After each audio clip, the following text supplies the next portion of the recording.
All right, Alon, I'm really happy to have you back on Seriously Podcast. It's been about a year now, and of course, whenever I talk to you, we don't really talk about happy things. It's always genocide and murder and mass murder and stuff like that. But why don't we start on kind of like a little good note that you've shared with me that there's a growing number of Israelis now, you claim, not supporting the genocide. And I have also seen from some of your posts and from your episodes that the amount of protests have actually in the occupied Palestine increased a little bit. So can you say something about that? Hi, and happy to be here as well. But I'm going to disappoint you once again, because I don't like being cynical or being negative. It's the world that's cynical and negative, and I do like being honest. And honestly, I don't know about this new shift. There is a shift, definitely. Definitely, it is true that a certain group within the Zionist cult, within Jewish Israeli society, whatever you want to call it, is now speaking up more against the genocide that is ongoing in Gaza. That is specifically the group of liberal Zionists, and even more specifically, the ones who call themselves left-leaning liberal Zionists, even though I don't agree that they are in any way connected to the political idea called the left. So they are speaking up more against some of them do call it a genocide already. Some of them don't call it a genocide. But they are speaking up more against the starvation, against mass killing. They always make sure that they mention the Israeli hostages held in Gaza, and they always make sure that they mention the soldiers, the Israeli soldiers who are in Gaza, to make it very, very clear that they're not against the cult. God forbid, they're not going against the cult. Okay. But the question is, why are they speaking up against the genocide? What it means, and if this shift that we see on a superficial level is something meaningful on a deeper level, and does it represent true political change, and will it drive true political change? And this is where I have to be pessimistic and negative, and I think that the answer is a resounding no. Okay. So then are you saying that we can believe the kind of polls that we've seen from the Harpaz paper recently, that according to an Israeli poll made by and published in Haaretz, that 47% of the Jewish population within Israel wants the genocide to continue and wants these people to be murdered? So that is one piece of data from the recent poll, and another piece of data, which I find even more worrying, is that 82% of Jewish Israeli society supports either complete ethnic cleansing or complete destruction of all inhabitants of Gaza. And a majority, if I recall correctly, like 56%, also support forceful ethnic cleansing of the Arab population of Israel, that is 48 Palestinians, they also support expelling them. What we call Arab Israelis. Yes, they call it Arab Israelis. I prefer to call them 48 Palestinians because I believe that this is a more historically and politically accurate terminology. Yeah, and those are the ones that already have an Israeli passport. They have Israeli citizenship, and they are Israeli citizens. But there is a lot to be said about their position within the Zionist project, the ethnically layered Zionist project that where there are different groups of people who are divided according to ethnic, economic, historical, geographical conditions, and this creates a layering within the 15 million inhabitants who are living between the river and the sea, the region called Palestine, where I was born, the land where I was born, and the land where I am right now. I am right now in the occupied Palestinian city. Yes, and you're still Haifa. alive. Still alive. And still smiling and still working hard. Trying. But so the results of this poll, I was curious about them a few days ago because, I heard it and a lot of people quoted it and I was curious about it. So I tried to find some articles about it. And the first article that I found was an article in Haaretz newspaper. Haaretz, by the way, means the land. Okay. Haaretz newspaper. They mean the land of Israel. They don't mean the land of Palestine. For them, the land is called differently. They are liberal Zionists. Okay, Haaretz is a liberal Zionist newspaper. Yeah, and Gideon Levy is still there as a journalist, right? Okay, so Gideon Levy, I am not sure if he is a crypto Zionist or not. I know that I don't know if he ever defined himself as anti-Zionist. He definitely does support the struggle of liberation of the Palestinian people. But sometimes you read his articles and you're like, is this guy a Zionist? Like he uses talking points which are too close to the liberal Zionist talking points, and I just don't know. But in any case, it doesn't, even if Gideon Levy is an anti-Zionist writing in Haaretz, it doesn't mean that Haaretz is not a liberal Zionist newspaper. They can, have token anti-Zionist voices, which they do. They do have token anti-Zionist voices, which serve the general liberal Zionist agenda. And the first article that I found went into it, and it said, maybe the results of this poll are not what you think. Maybe they're not as horrible as you think. Maybe there's some problems with the polling. Maybe it represents other things that, deep processes that are not as horrible. And I read it, and it made me question the poll. They criticized the poll. For instance, they said that the poll had a bias in the way that they sampled the population, a bias that made the percentage of support go up in the results. They also said that one of the problems, the methodological problems with this poll, was that they didn't give an option of I don't know or I'm undecided. And then they explained all kinds of reasons for why this number can be high, even though the problem is not so severe. So I read this and I was like, okay, it makes me doubt the poll a little bit.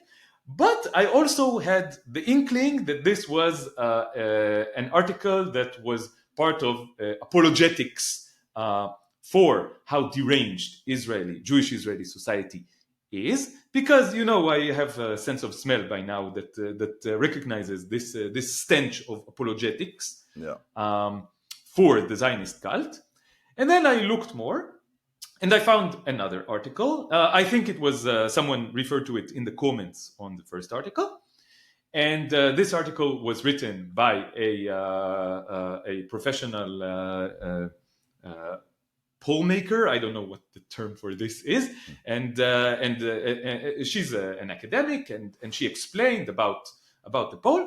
And she said, I looked into it very, very deeply, and I think the poll does represent the general opinion within Jewish Israeli society.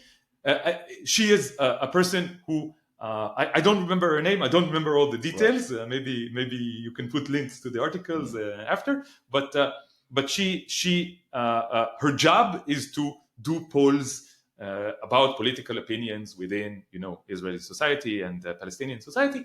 So she said this represents what I know, and she addressed directly all the criticism that was raised in the previous article. She said, yes, every single poll has a bias towards a different population, but there are statistical methods to accommodate this bias, to weight the result accordingly, and they did that, and they did that well. And the choice to not give an option of I don't know or I'm undecided is a conscious choice and a legitimate choice. Sometimes, so you have two different forms of polls. One of them gives you a choice of I don't know, and another doesn't give you. It forces you to choose.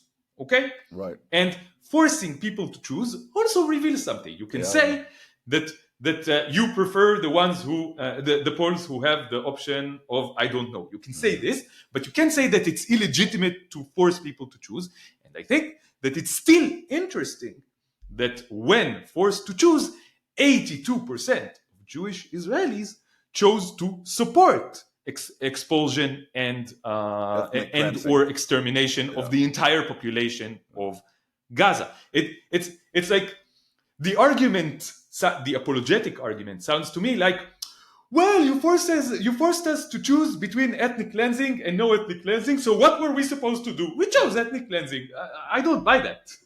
And it is my experience as someone who has lived in the Zionist cult, what I call the Zionist cult, what can be called, if you don't like this expression, it can be called Jewish Israeli society. I lived in this society all my life. I know this society, and I know the shift that happened after October 7th, and I know how genocidal this society used to be, and I know how genocidal this society is now, and those results do not surprise me at all. No. And I think that this is very important, that we acknowledge the reality that 7 million or 8 million people living here, Jewish Israelis, so-called Jewish Israelis, have these opinions. You can explain why they have these opinions. You can say that they're not inherently bad people, which is something that I believe. I believe no one is inherently bad.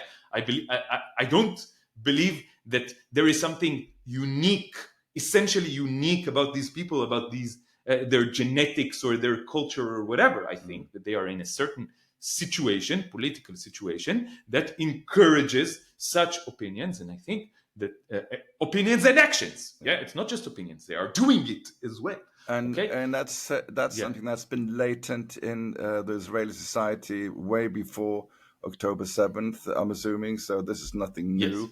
But I want to ask you, before October 7th, and I guess right after, it was very difficult to online call it a Zionist cult, because if you did that, being a Westerner, then you were an anti-Semite, then you just support the killing the killing of Jews, and which is of course an abhorrent interpretation of that. But now it's okay actually to say a Zionist cult. It's much easier now online to say this, because people have started to realize that to be a Zionist and to be part of a Zionist cult, a lot of Jewish people are definitely not, and we're hearing a lot of these voices all around the world. Thank God,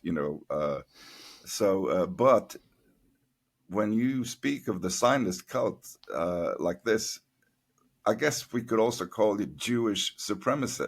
Supremacy. I mean, it's a Mhm. Jewish supremacist society, right? I think Jewish supremacy is definitely a characteristic of this ideology, of this cult, of this structure, this societal, political, economic Let structure. me just say whether it's a religious Jewish society or not. I mean, uh, Jewish supremacist society is what we hear, for instance, Norman Finkelstein call it. I think it's a main characteristic of it, but I don't think it's the root of the thing. Mhm. Okay, I think that at the root of it there is a colonial project. Okay, there is a project that started around 150 years ago. Okay, with the early Zionists. This project was both part of the larger movement of colonialism in Europe, okay, and it was also simultaneously a reaction to the marginalization of Jewish communities in Europe and maybe in other countries. But the point is that this project fit both sides. So both white European society was interested in a colonial project in what they called the Middle East, and both Jewish society or some factions of Jewish society felt that it was a good idea to have this thing, a safe haven for the Jewish population, where they can escape anti-Semitic behavior, Mm. okay, and marginalization. So these two forces joined hands, and through time they created this colonial project. This colonial project is maintained by a huge system of both military control, military force, economic support by the West, now mainly by the US, but also still by European countries, by diplomatic support by the US and European countries, and by a huge system of propaganda and indoctrination that is, of course, mainly centered on the cult itself. Okay? Mm. And a huge part of this system of propaganda and indoctrination is the idea of Jewish supremacy. Mm. So, Jewish supremacy, I don't think it's completely foreign to the Jewish religion at large. Okay, there were probably voices expressing Jewish supremacy all along Jewish existence, but I think that this was appropriated by the Zionist project and ramped up, by a Mhm. million, Yeah. and used as a powerful tool to justify everything that the state of Israel is doing to maintain its control of the land of Palestine. Yeah. Wow, there's a lot in that. Yeah. This is the result of me. I didn't know any of this until like 2, 3 years ago. Mm. Okay. I didn't understand any of this. I thought that there was a bad situation here. I thought that people around me were crazy.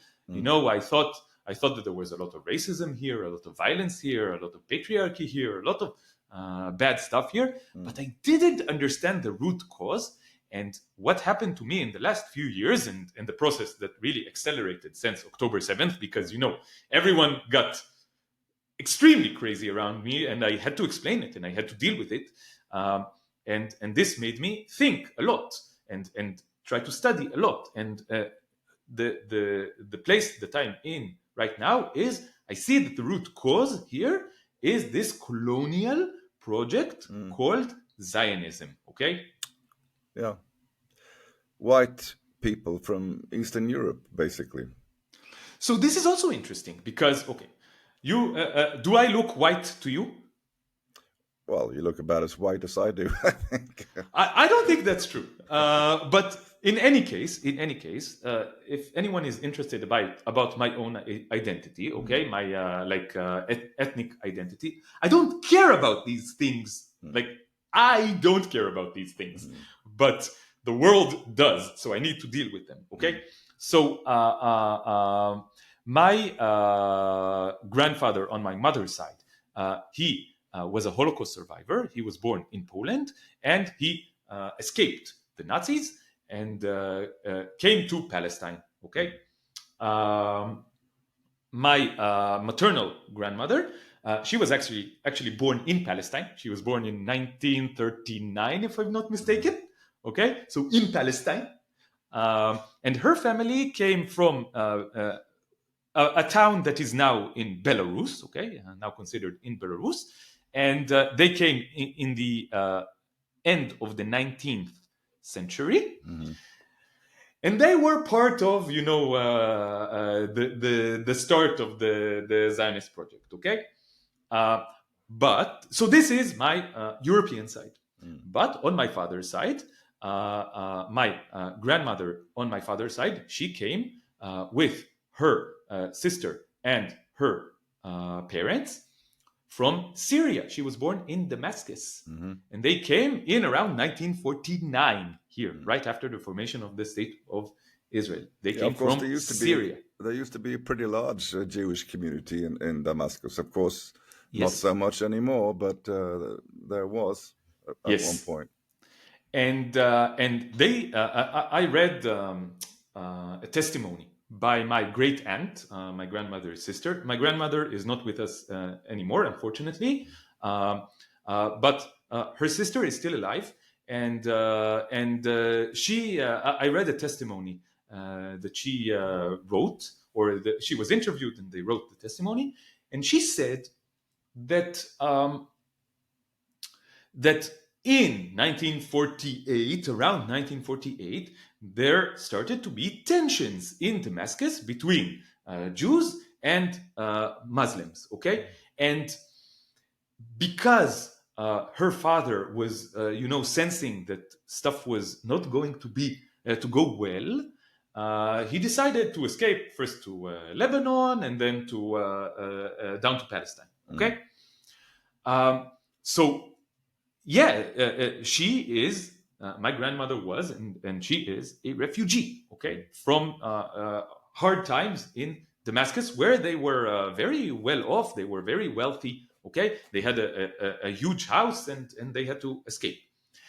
And let me finish the family tree. So my paternal grandfather.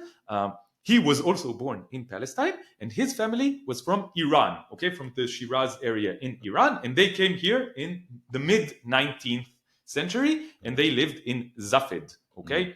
About the Jewish community from Iran, I hear that there's still some areas there where Jews are thriving and don't feel at all, like they live in a terror state. We could see that from Max Blumenthal's recent visit to Iran. I don't know if you caught some of that. I didn't know about it. Yeah. Max Blumenthal, of course, is a Jewish American journalist who runs the Gray Zone podcast. So yeah, he just recently did a trip to Iran, and he was able to get some photos from that, also from Jewish communities. So that's also interesting to hear that's part of your lineage. So my point is that the inhabitants, the people who are part of this Zionist cult, they are not. This is something that is just a misconception.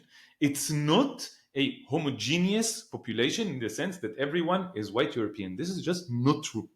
Okay, so I would say that the population is now divided around half and half between Jews of European origin and Jews of, I would say, Arabic origin or Middle Eastern origin, or maybe North African and Iranian and Also, there are Jews who came from Ethiopia. That's a big population. So then all of it's a these groups mixed that, population.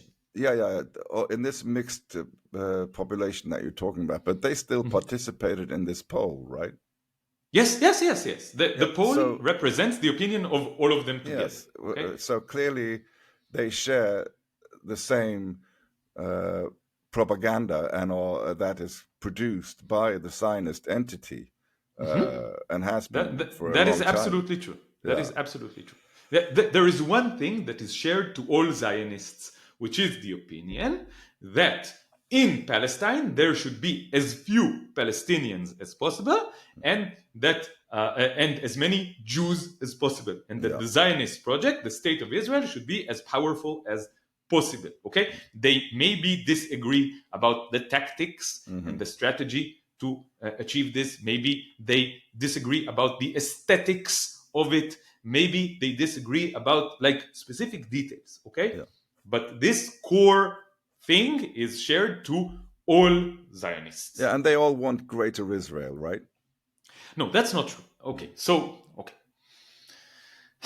liberal Zionists, the most common position among liberal Zionists is that they want to promote the two-state solution. Okay, they say until 67, everything we did was a-okay. So the Nakba was maybe it wasn't nice, maybe it was ugly, but it was a-okay. We needed to do it. Okay, so 48 was okay.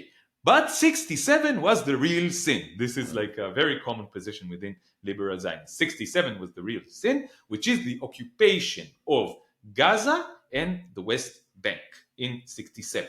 Okay? And what they say is we need to backtrack.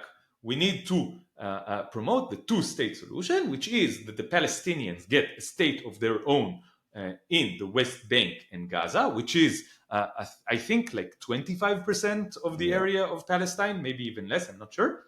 22%, I think, is what. 22%. Okay, so my guess by imagining the map was close. Okay, so the Palestinians get that, and they should be happy and grateful that we gave them such an amazing deal. Yeah.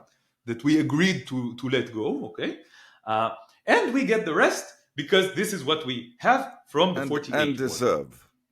Yes. We deserve more. Yeah. They would say we deserve more, but we are so graceful. We want peace. Yeah. We want peace. We want peace. This is what they say. We want peace. And peace for liberal Zionists, okay, another thing that is shared to all Zionists is the sense of supremacy, okay?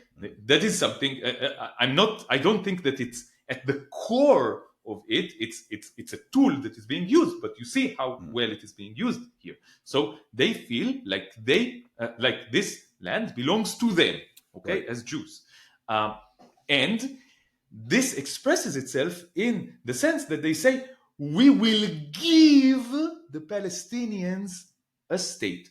And this is the way that even the most left wing of liberal Zionists think, okay? They say, we will give the Palestinians a state, as if they are the ones who possess the ability to give anything to the Palestinians, okay? Yeah. They are graciously giving them a state.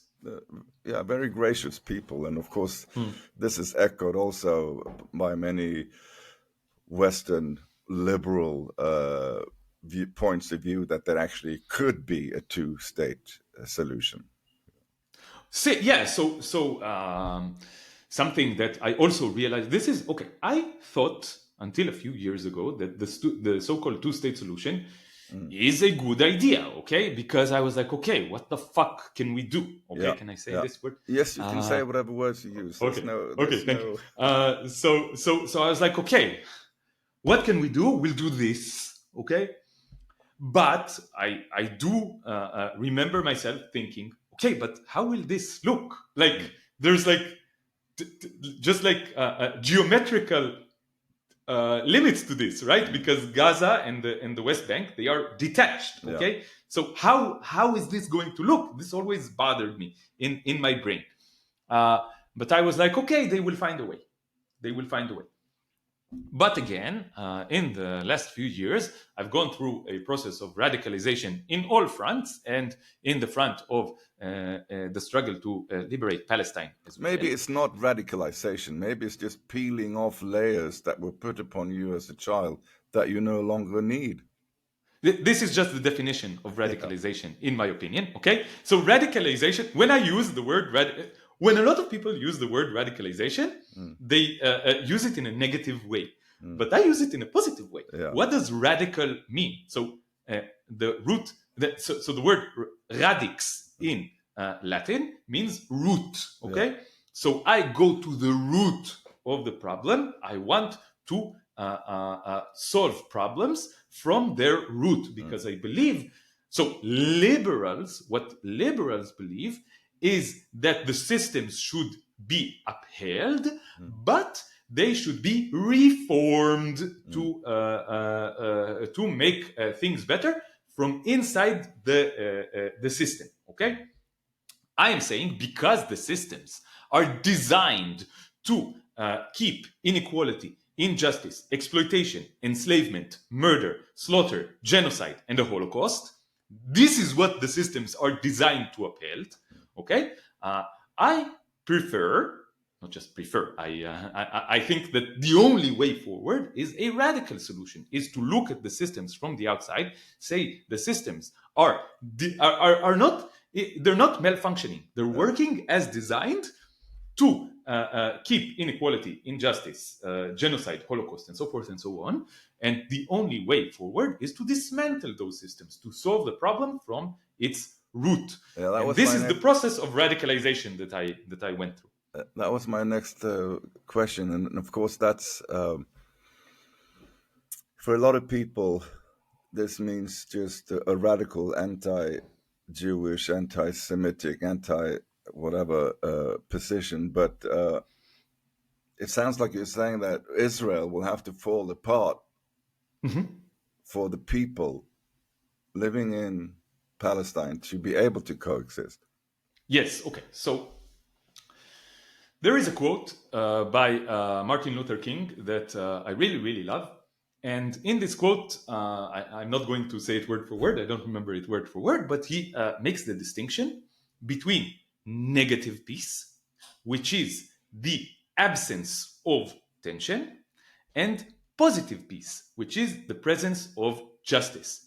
And he speaks about the so called white moderate, who he says, in some sense, is even worse than the Ku Klux Klaner. Okay? And he says the white moderate says, I aspire to peace, to peace, to peace. But he means negative peace. He does not mean positive peace. And this is the trick of liberals. So a lot of liberals, Zionist liberals, speak about peace and about coexistence in, here in this land, okay, that I call Palestine. Yeah. And that also is objectively called Palestine. And what they mean is that they keep their privilege, and the Palestinians keep what we so graciously allowed them to have. And they cannot complain, and they cannot resist. And the moment that they complain or resist, then they are being violent and aggressive and misbehaving. And then, like on the 7th of October, the liberal Zionists will say, oh, I am now, the word that they use is hitpakachti. I sobered up. I woke up to the reality of what the Palestinians are. Now I lost my compassion. Okay, I lost my compassion. By the way, compassion is a supremacist term. You can have compassion for someone who is lower on the rung from you. It is the opposite of justice. Okay, when people use compassion, know that they use compassion instead of justice. Okay.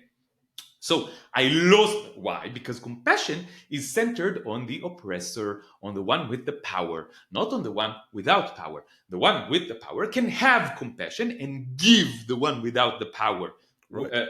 rights. What are rights if they can be taken away? Okay. Exactly. And they can lose their compassion, and then they can support a genocide, while still thinking of themselves as peace-seeking, loving people. Yeah. Okay? And this is how liberal Zionists are. Okay? So, what is the root cause of this? The root cause of this situation is a project that was set up in Palestine in the first half of the 20th century, the Zionist project, which culminated in the creation of the State of Israel in 1948, following and during the Nakba, which was the ethnic cleansing of Palestine. This is the title of a book by Ilan Pappé, the historian Ilan Pappé, the ethnic cleansing of Palestine, called the Nakba, that happened in between 1947 and 1949. Israelis call it the War of Independence, okay, which has connotations of liberation from oppression. But this is not what it was. It was oppression.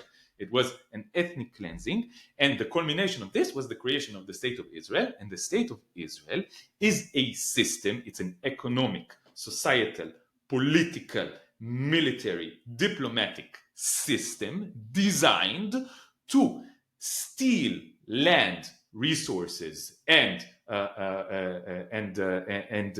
political, social, and economic status from the indigenous population of Palestine, called Palestinians, and give them to the settler population. I am part of it. Yeah. Okay? Which is, of course, exactly the same thing that happened to when the United States of America was formed. Exactly. So exactly. there are it's the same origin story. It's the same essential way of colonialism. The two projects are, in fact, quite similar in its root. Yes, I agree, and this is why it's no surprise that the U.S. and Israel are such good buddies. Okay, so to finish, because they have to protect their own. I mean, their own history. Because if we don't support this colonial project, how can we even be a part of what we call the land of the free and home of the brave? Yes, exactly. So they work together. Okay. And the point is that as long as this system of disenfranchisement, of marginalization, of theft, and of oppression, and apartheid, ethnic cleansing, and genocide exists, there cannot be coexistence. Okay, there just cannot be. You cannot have coexistence between an oppressor and an oppressed. This is just not a thing that can be on the most basic level of the meaning of words. Okay, so and I must say, I never use terms like peace or coexistence anymore. Okay, because I know how tainted they are by liberal discourse. Okay. These terms were designed to present people who are oppressors as people who are seeking, peace and love and so forth and so on, even to themselves. Okay, and this is something that's very important to understand about Zionist propaganda. When people are from the outside are exposed to Zionist propaganda, a lot of it sounds really silly and weird and like not convincing at all, right? And I think something important to understand about it is that the goal of the propaganda is not really to convince you guys on the outside. It's to convince the guys on the inside. Okay? That while they're doing a genocide, they're doing it for peace. Yeah. Okay? And this is similar to Vietnam. Fighting for peace is like fucking for virginity. Okay? Yeah, exactly. And this is what Israelis believe, that they are fighting for peace. Can we talk a little bit about, there has been clearly a shift recently, and I don't know if you believe in all of this, these aspects of this shift in Western media, which I'm sure, Israelis use the internet more than any country on the world, so I know you I heard that factory. But it was a little surprising to me that somebody like, for instance, Piers Morgan, the British uncensored program, who has been for the better part of a year been just repeating the question: do you support Hamas? To no end with all of his guests, but he has now, it seems, come to some sort of realization that this doesn't hold up anymore. But he couldn't help himself. He couldn't stop himself by criticizing Greta Thunberg Yes. recently. Hmm. Uh, and he was even saying how beautifully wonderful and giving the IDF soldiers were when they presented uh, the flotilla people with some water and sandwiches, doing a photo op there. So, of course, he then very quickly had to go back and criticize this young Swedish person who is, and from my view, doing something absolutely wonderful and Hmm. brave, just like you are. Thank you. You know, of course, they knew that they would be stopped. I mean, they realized that they're not stupid, but it's an act of love, as I see it, uh, putting themselves on that boat, because now it will again generate more. Uh, like there's a convoy of cars now coming from Tunisia all the way through, who intend to stop at the Rafah border. Yes. Yes, So it's a I great mean, march to Gaza with like I believe thousands of participants. yeah. So I mean, that's of course a significant event, But so my question is, how do you view this shift in Western media? Like, for instance, Piers Morgan. There are also others. I mean, you mentioned Tom York, the Yeah, Tom artist. York. I mean, Yeah. Classic example. he'd had this episode when he was on some show in I don't know if it was Melbourne or Sydney or something, Australia, where somebody had disturbed him with the Palestinian flag, and he thought that was very Yeah, very unacceptable. rude. Very rude. Yeah, he thought that was rude, exactly. Yeah. But apparently, recently, again, Tom York, of course, he's the singer of Radiohead and Yeah. amongst other things. Apparently, recently, he has made some kind of statement against the genocide. But as you enlighten me what's going on here, and please also share your view about the whole Western possible Yeah. shift. But he was very keen on putting it straight to that there's a government in Hmm. Israel that's Hmm. performing this. Hmm. So it's Netanyahu, Hmm. and it's Smotrich and it's Ben Gvir, and it's these Yeah. people, Yeah. that are in fact responsible for this. So they need to be removed. And then, Yes. and that sort of should then resolve the whole problem. That's what I'm getting from his statement. I'm not sure what you feel about that, but Are you let's really talk. not sure what I feel Well, about that? I will well, say I it am sure. clearly then. Actually, I am sure about what you feel about that. But I mean, I don't want to put Yeah. Yeah. tomato juice in your cup. Yeah. Yeah. Okay. So should I Yeah, say what I think? let's start with this shift that's happening. How Yes. much of it you believe, and also then go into what you think about that some Western artists are have also recently more been able to up and say things, but most of them, not all of them, but they would just blame the current Israeli government. Yes.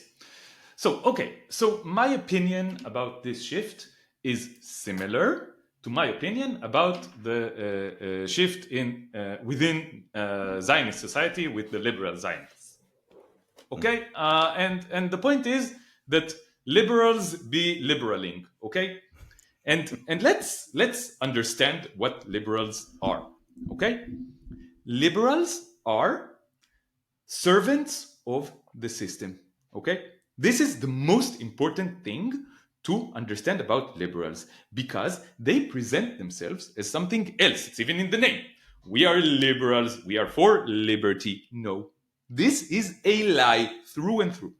They are servants of the system. They are conservatives. Liberal is a type of conservative. Liberal is a type of fascist. This is something that I understood more and more and more. A few years ago, I used to be a liberal, okay, at least in my behavior and like my outside political opinions. But I always had the anarchist core. I always had the radical core. And then I was exposed to content, mainly online, that really took apart the liberal veneer, okay, of civility. And this is something that I think is super important, okay? Liberals are servants of the system, but in a certain way, in a more manipulative and roundabout Polished way. way, yeah. Yeah, Polished. yeah, they have like this veneer of supporting equality, supporting, helping minorities, okay, like they have their own language that is supposed to cover up their sense of supremacy, okay. They have a weird language where if you really take apart those terms, they disappear. They have no meaning, okay. So for example, they can support peace, okay, and the peace that they support is a peace where they are above other people, okay. And I think that the way liberals operate is that they feel okay, okay. I need to go deep. I need to go deep to understand this. One of the main tools that systems of control and oppression use to maintain their control is the tool of norms. And I think that this is maybe the least discussed and the most important tool being used. It's like a fundamental tool that always is in action. Okay, why? Because people need uh, the support of their surroundings. We cannot live on our own. We cannot get food, shelter, clothes, like the basic necessities of life. It is extremely difficult to obtain them on our own, especially in this world that is completely controlled by the system of capitalism that has took hold of all resources. Okay? So, because of this, we need to play along. Because if we do not play along, then we might be ostracized, we might be marginalized, we might not be able to get the things that we need. So it is a very deep seated fear to be left out, to be outside of the group, of the tribe. And the way that systems of control use this is that they create norms. And norms are ways of behavior that are not discussed. It's not something that's discussed. It's something that's assumed. It's something that's transparent. You should do this and this and this and this and this. And there's no question of why you should do it, whether it's good to do it. Nothing of this sort. It's just like that. And then you either behave according to norms, or you get punished for it in all kinds of ways. Okay, and the punishments are they can be as simple as insults or mockery, or they can be like physical violence that you experience. They can be that you get, I don't know, sued and then you lose money, which is resources. They can be that you don't have connections, you burn bridges, so you don't have connections, so it's harder to cooperate with people around you, and so forth and so on. How do I know this? I know this because I challenged norms all my life, more and more and more and more and more. And it's gotten to the point that I find myself challenging almost like so many norms because I find them oppressive, violent, and genocidal. Okay, and for example, I challenge the norm that the state of Israel must exist to protect the Jewish people, and so forth and so Right. on, of this bullshit. I challenge this norm, and this is one of the most deep-seated norm in the society that I live in. Another norm that I challenge all the time is the norm that humans, that the animals called Homo sapiens, the animals who are mammals, who are apes, who are Homo sapiens, are in some way superior to other animals. I challenge this norm as well, and I challenge the norm that they are so superior that it's absolutely fine to enslave, abuse, exploit, and murder cows, chickens, sheep, goats, pigs, and other non-human animals, and then dismember their corpses, burn their corpses, and consume their corpses because some people find these corpses slightly tastier than tofu. Yeah, and by the way, when we stopped, we should do an entire episode on only that. I think because it's a big. I would love topic, to because it's a very important topic. And maybe Tamar or your girlfriend can do. We talked about that, so. Yes. I would love to have a conversation. Yeah, no, let's absolutely try to do that. But let's try to go back to this. So norms. I challenge those norms all the time, and I see the reactions that I get. And the result of me challenging norms more and more and more is that I'm more and more and more marginalized. I have basically 2 friends left here. Yeah. Okay, I can't get a normal job. I think I can name them. Who? It's Elik, and it's Dan. Yeah, Elik. So Dan is no longer here in occupied Palestine. He went to Germany. Oh, he left. Okay. And he and Ayelet now live with their infant daughter.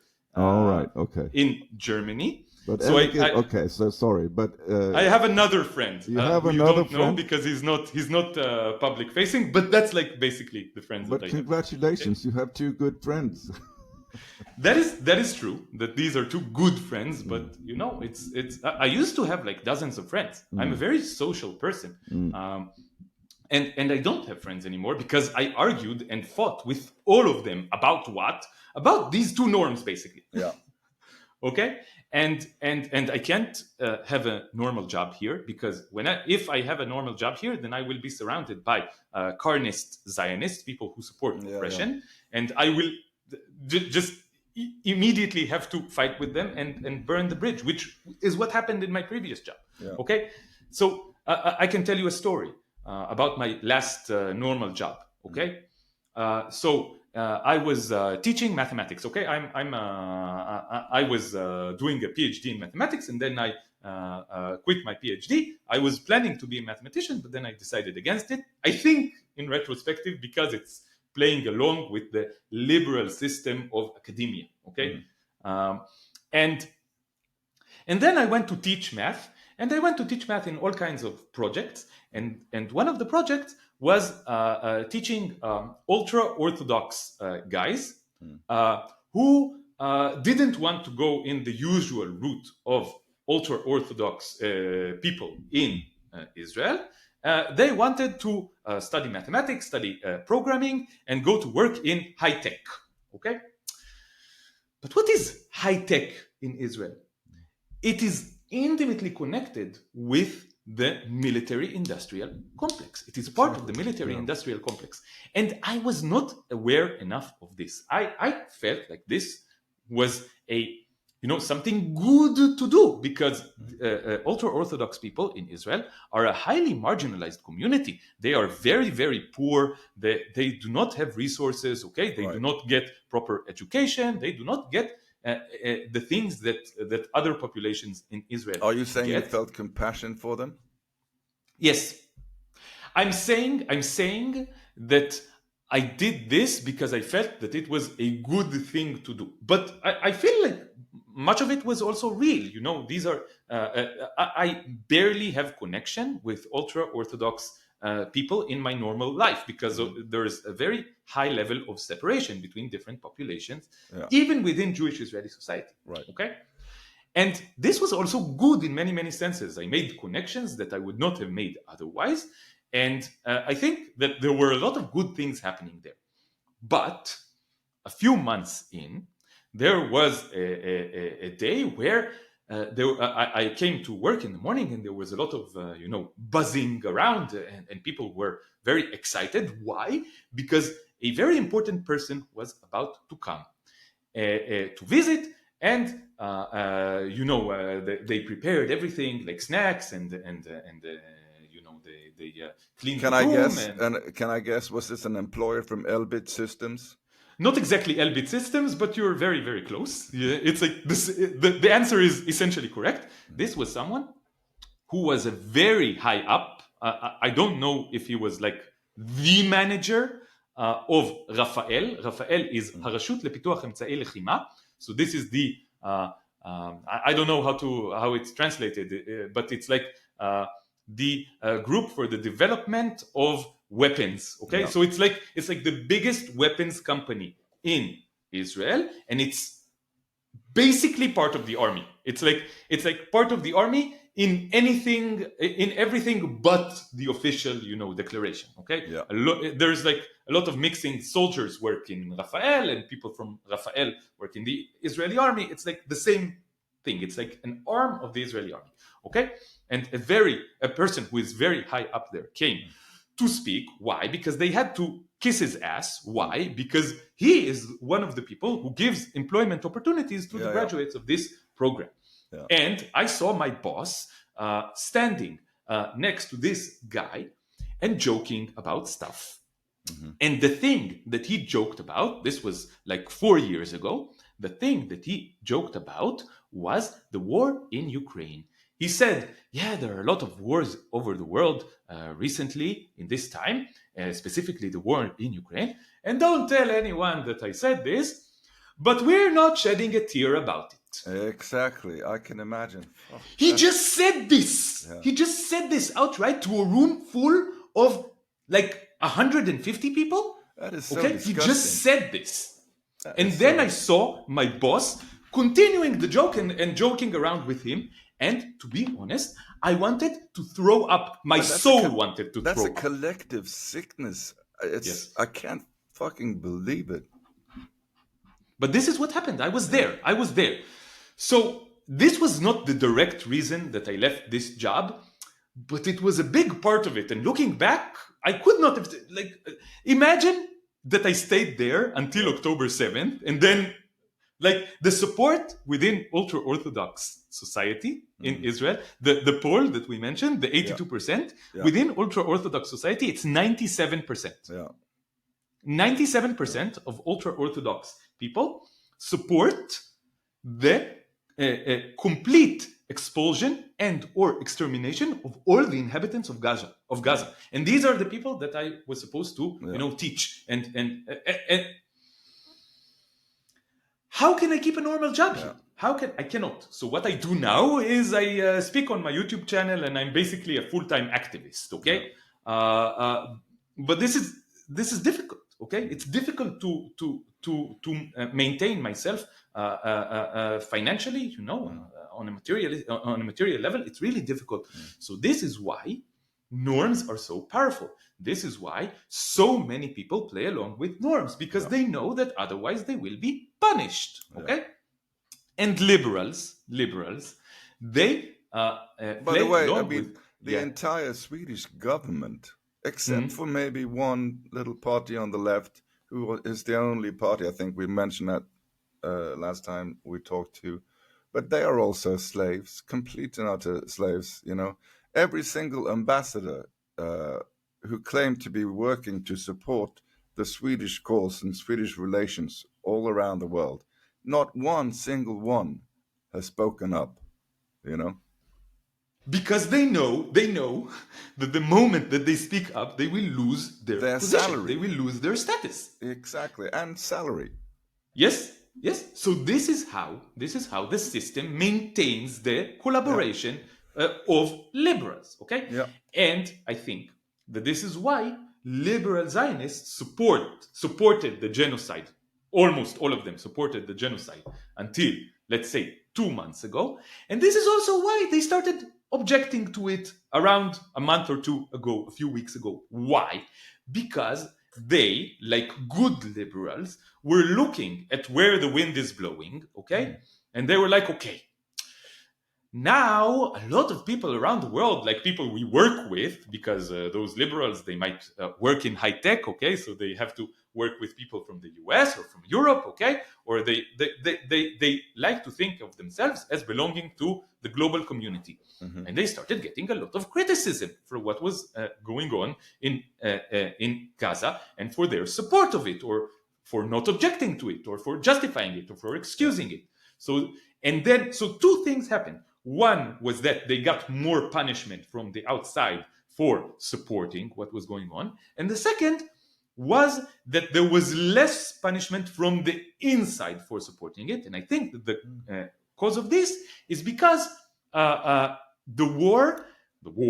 genocide, what they call the war, has become less and less convenient for Israel. Okay, it's something that is now hurting Israelis financially and materially, in a way that now it's like not worth it anymore. Okay, they don't really care about Palestinians. It's just like, because fighting a war costs money, it costs resources. Okay, and people, the liberal Zionists, many of them serve in the reserve duty, okay? And many of them served many months in reserve duty, okay? And that means that they cannot develop their business, that they cannot be at home and raise their children, that they cannot maintain their personal relationships. It hurts them on a very immediate material level. So for a year and a half, they were like, okay, this is important. And then at some point, they were like, okay, this is too much for me. And I think that this is what, so all of these factors came together to make them to make them start, objecting to what was going on. And they can tell themselves that they now saw the light and that they are now moral, but this is just not the case. And how do I know this? Because when I challenge these people, or when I see them challenged like a little bit further from the position that is convenient for them right now, they immediately attack as normal. Okay, when I challenged them back in October, November, and December of 2023, and then I stopped because it was too difficult and there were no achievements. When I challenged them about their support for the genocide, they attacked me very, very severely. Okay. Yeah. And they still, now they maintain their position that they are against what's going on in Gaza. But still, if you challenge them and you say, okay, but what about the root causes of what's going on here, they immediately attack you again in the same manner. Okay. So I think nothing changed. And this is exactly what I think is happening with Piers Morgan, for example. This guy, he is a multimillionaire, obviously. And he is very savvy in the workings of, the media, the new media, okay? And he knows what he needs to say and how he needs to behave to get the most views and clicks, and therefore money and status, okay? So he does what he needs to do, and when he feels that it's good for him to, attack a Zionist and say, but there's children being killed in Gaza, then he will do this. And if he feels that it's good for him to attack Greta Thunberg, then he will do this. He has no morals. He has no positions. This guy is a complete cynicist, and we have to understand this. He might tell himself that he is a good person, blah, blah, blah, blah, blah, blah, blah, but that's just not the case, okay? He is a narcissist, a through and through narcissist, okay? I got to ask you then, I mean, Piers Morgan is only one example out of many in this field of people talking and raising their voices now. I don't know, are you familiar with Glenn Greenwald and System Update? Okay, no. I recommend a little listen to that. It's by far the most, from my perspective, genuine sources of information and commentary out there. And this is a guy, he's a Jewish American who lives in Brazil. Now, he started The Intercept, but left when they wouldn't allow him to produce an article on the Joe Biden son and his laptop, Hunter Biden laptop. And so he left his own creation. and started a news source from his home in Brazil.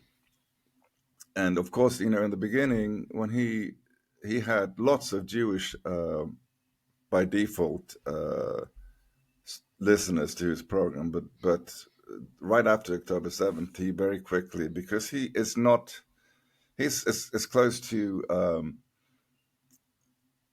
free from norms and free from having to put yourself in a situation where you respond to a structure. He in fact demolishes it in everything that he does.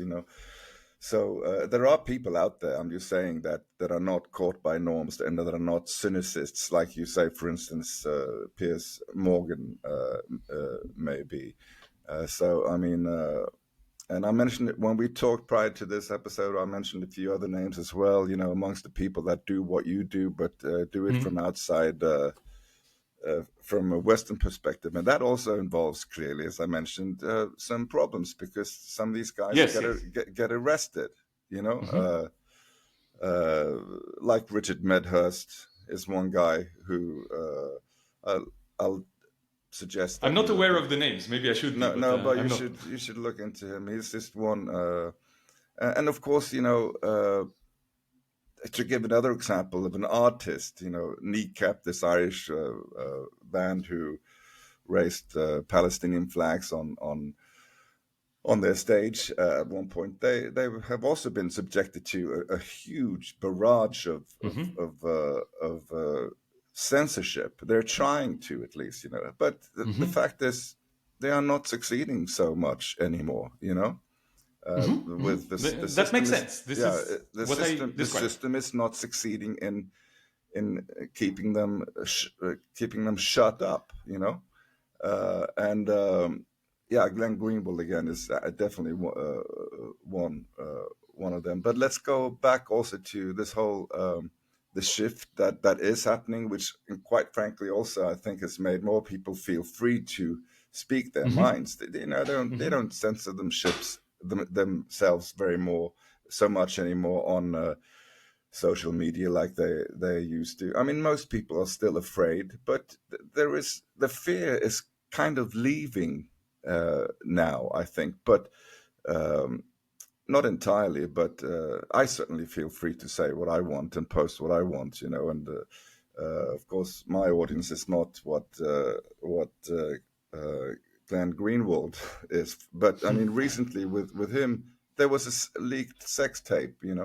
They tried to from his private life. Mm. And there's been other attempts to silence him. But I mean, the shift is still happening.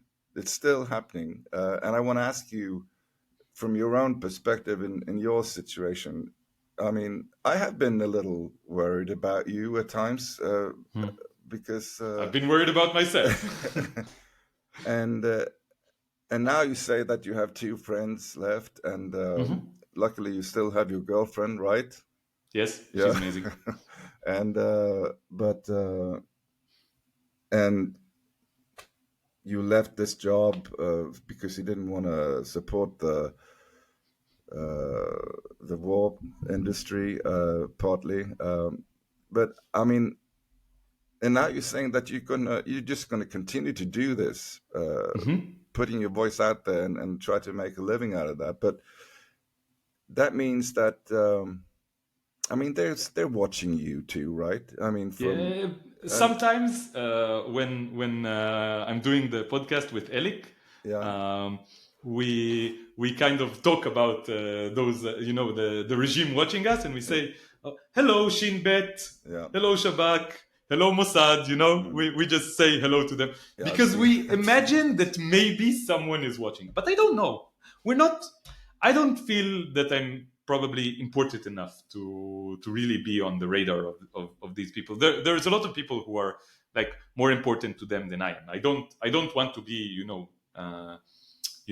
to have this self importance. Okay, but maybe No, but that can happen in it can all happen. It can actuality, happen. So, but I guess what you're saying is, for right now, you haven't experienced any like threats or attempts to So silence I you, did, I or did. shadow banning and stuff like that?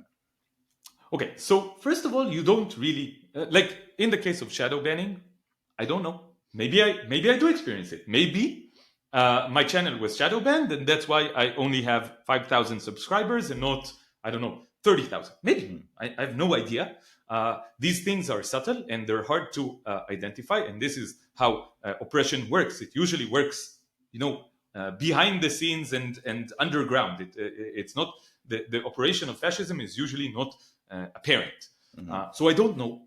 I did get threats like in October of 2023 when I started writing on my Facebook page. I started writing on my Facebook page stuff against the genocide and Yeah. against Zionism in general.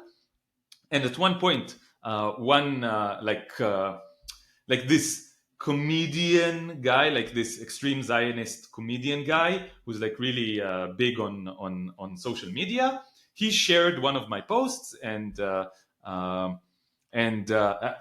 this post was actually about my vegan friends who were active for liberation of non-human animals, but were supporting the genocide. So I was like, if you support the continued oppression of the Palestinians, then you shouldn't call yourself vegan anymore. This was the post.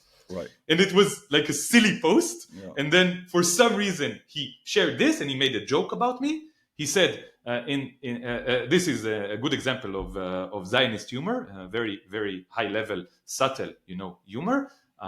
He said, go sit on a block of tofu. And that's his idea of a joke. And this post got like thousands of likes. And a lot of people started swarming into my Facebook page. And there were a scary couple of days where my inbox was flooded with hundreds of messages, all of them containing hate speech, all of them containing, curse words and mockery and humiliation, many of them containing death threats, rape wishes, stuff like that. Okay. So both my Instagram and Facebook inboxes were flooded with these messages, and at some point I was like, "This is," and I was doxxed, and members of my family were doxxed. Okay, my mother and my sister, they were doxxed, and this was getting really scary. Maybe you should explain what that means first. Doxxed means that they found. They found an incorrect address. Okay, there was an address online of my family, but this was not a current address. It was incorrect, and they spread it around. They spread their identity numbers, like their ID card numbers, and their details, their names, and the address that was incorrect, in hopes that maybe some people will, persecute them. Yeah. I don't know. Yeah. This is scary. So this became quite scary, and there was a very scary atmosphere within Jewish Israeli society at the time, especially for people who were against the genocide, because it was one of the darkest times of like genocidal frenzy. It was the darkest time of genocidal frenzy that I experienced around. Okay, so that was a while back, though. Haven't you had any significant experiences since then? Because you've become more and more vocal, and you've become more and more out But I there. also removed myself from Zionist society. I don't interact with Zionists anymore at all. I speak in English on my channel. I don't speak in Hebrew because I don't want to speak to Zionists, because it's very dangerous and unpleasant. At the very least, unpleasant, and might be dangerous. And also, I need to tell, so I cannot tell a lot of details about this, but there is a lawsuit against me for slander. Okay, and this is a way that some Zionists are using the judicial system to silence me, because I said stuff against Zionism, and they perceive it as slander, and maybe the Zionist system will also perceive it as slander, and this has caused a lot of legal problems for me, and this has been going on for almost a year now. Okay, and I don't know when it will end. Okay, so the system is persecuting me in some ways. There are other people that the system is persecuting way more, but I believe that the reason that I'm not being directly threatened or attacked is that I don't pose a threat to the system. I'm just a small channel on YouTube with like 5,000 subscribers. Who gives a shit about him? Okay, I think that if I manage to get a bigger audience and the system feels that I'm a bigger threat, maybe I will experience more of this. I don't know. And also, I experienced persecution when I went to protests. Okay, so this is, if you go to a protest, especially if the protest is radical and anti-Zionist, the police will sometimes beat you up. They rough you up. They beat you up. They take you. I wasn't arrested, but I was detained for like an hour. Like, you experience all kinds of stuff, okay? And much of it is scary, and you also stop yourself in advance because you're like, I don't want to get in that situation because I feel that this situation might be dangerous. Maybe the system will, and you don't know. Yeah. You don't know what the system will do to you. So you have to be smart and cautious about it. For now, I'm okay. Okay. But that's all I can say. Can we pause 2 minutes? Yes, definitely. I just need to replenish my tomato juice. And okay. So then you have not at this point then experienced too many threats, although you have been so incredibly vocal. But what about, say, for instance, Elik? He's also, has he been experiencing anything? Or maybe I should ask him. You should ask him, but I know that he has experienced some. So again, when you go against the system goes against you, and the system uses its servants to go against you. So I know, for example, that Elik had a very scary experience where he was on the train and someone who was like an acquaintance of him, a friend of his, and sees what kind of things he's been saying, started calling him out on it and started shouting very, very loudly in a train full of people. Okay. Many of them soldiers in the army, many of those soldiers carrying weapons. He started shouting very loudly, this guy is a traitor, this guy is bad-mouthing Israel all over the world, blah, blah, blah, blah, blah. And he had to deal with this situation. And I know that this was a very scary situation for him. And, you know, stuff like this happens and stuff like this always can happen. But it's very important for me to say that this is an example of how people like me and Elik,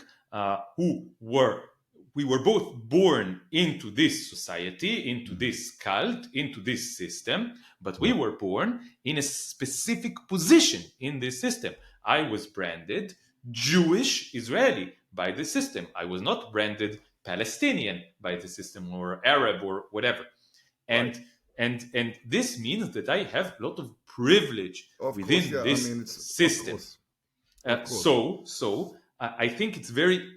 This is an example of how I choose to use this privilege to go against the system, because I know that if a Palestinian person, doesn't matter if that Palestinian has Israeli citizenship or not, talks like I do, they will be much more heavily persecuted, probably arrested immediately. Okay, so this is an example of how I am privileged in this apartheid system called the State of Israel. I understand that, and of course they would be subject to much more horror than perhaps you. But since you are one of the few voices, I mean, you're not the only one, but it's important that I've been concerned about your welfare, so I wanted to at least hear what's going on. I appreciate the concern. I appreciate it. But I will continue nonetheless. No, you will. Did we say, by the way, enough about the Tom York? No, I think Tom York is another example of what I was talking about. Okay, so if you read that post by Tom York, and maybe I because when I was first exposed to this, I came to my girlfriend and I read it. I did a dramatic reading of it, and And a lot of people have been asking for this kind of content. Maybe I will do this. It's a little bit late, but maybe I will do it. Because if you read the words that Tom York wrote, this is like, it's like they asked an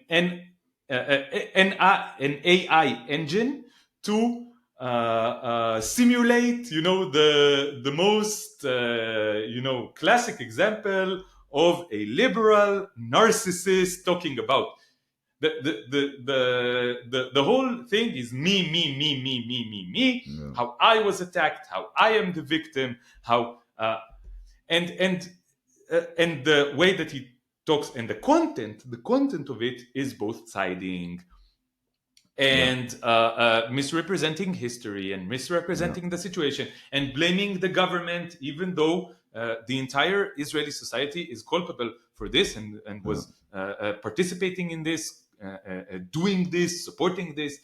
So it reads like a classical liberal, liberal Zionist text.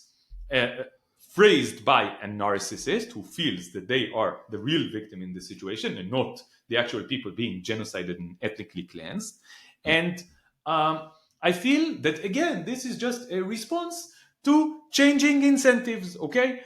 His incentive until now was to keep his mouth shut because that way he could get the most popularity and the most money. But all of a sudden he started feeling, oh, my revenue is being hurt here. People are whispering about me, so I better say something. So he said the most milquetoast thing that he could say to satisfy those pesky critics. That's the way that it reads. Yeah. What would you say about Roger Waters and the way that he has been vocal?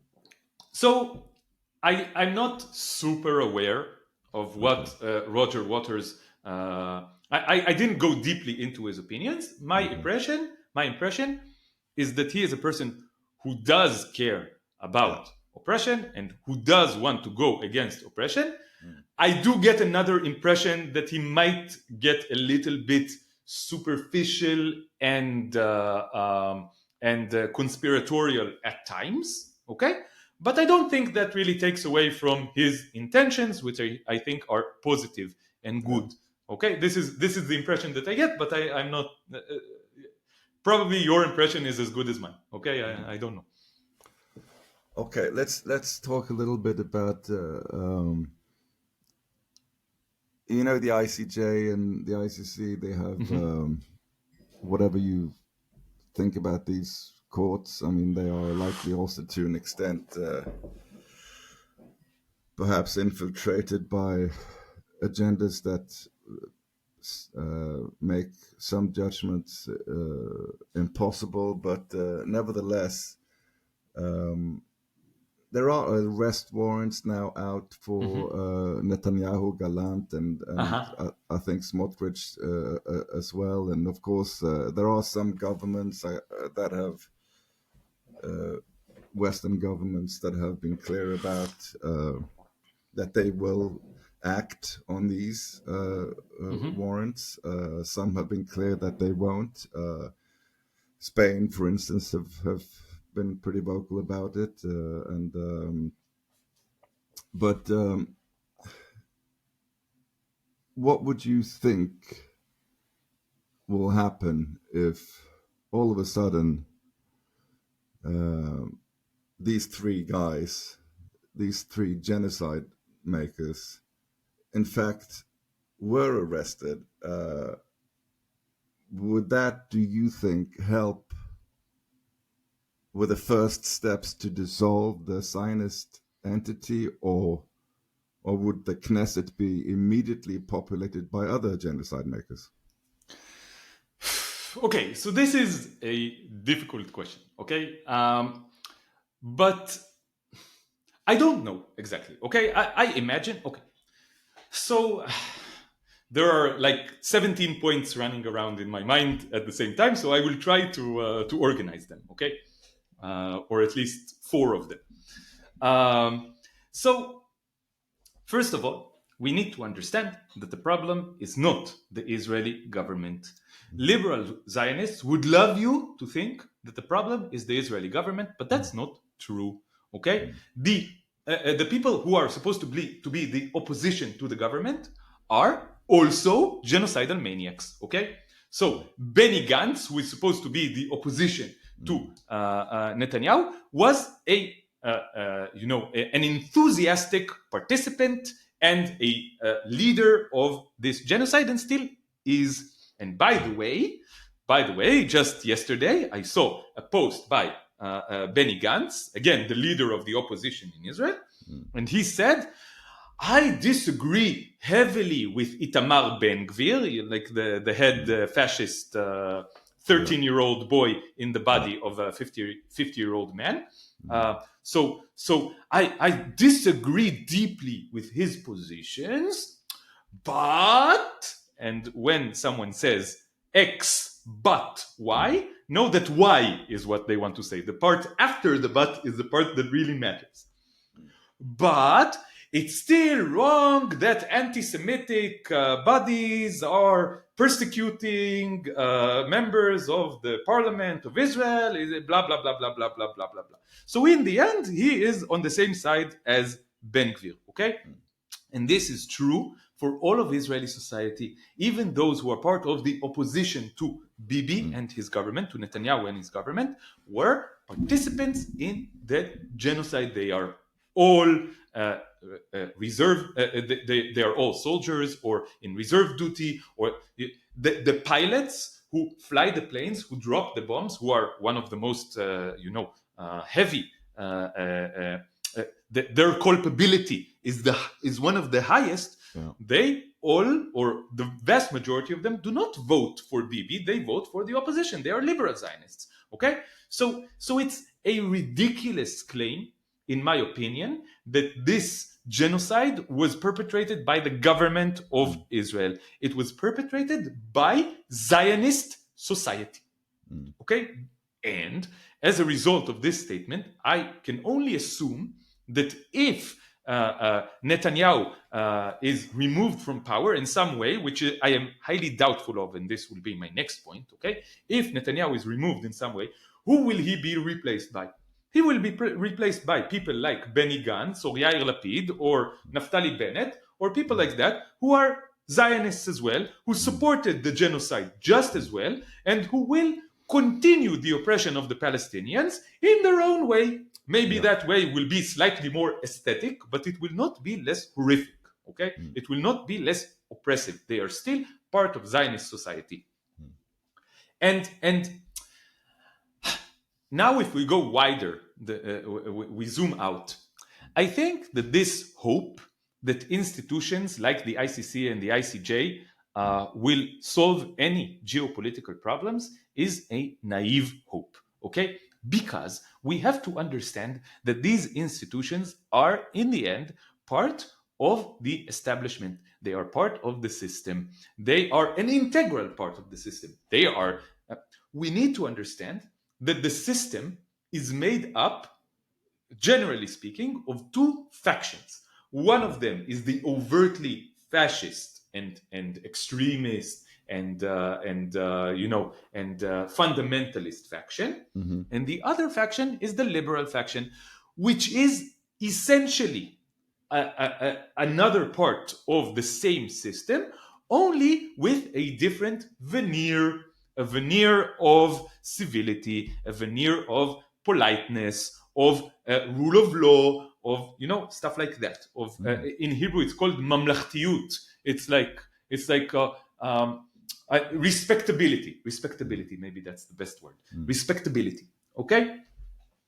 But even though these two sides pretend to argue all the time, like in the US, you see the Democratic Party and the Republican Party that pretend to argue with each other all the time, this is a charade, okay? Yeah, it's a one-party system, and exactly. There's really no difference there. It's just it's just, like you say, a charade, Yes, and I think that the ICC and the ICJ are just a part of the liberal side of the system. This is like a good cup, bad cup situation. They're all cups.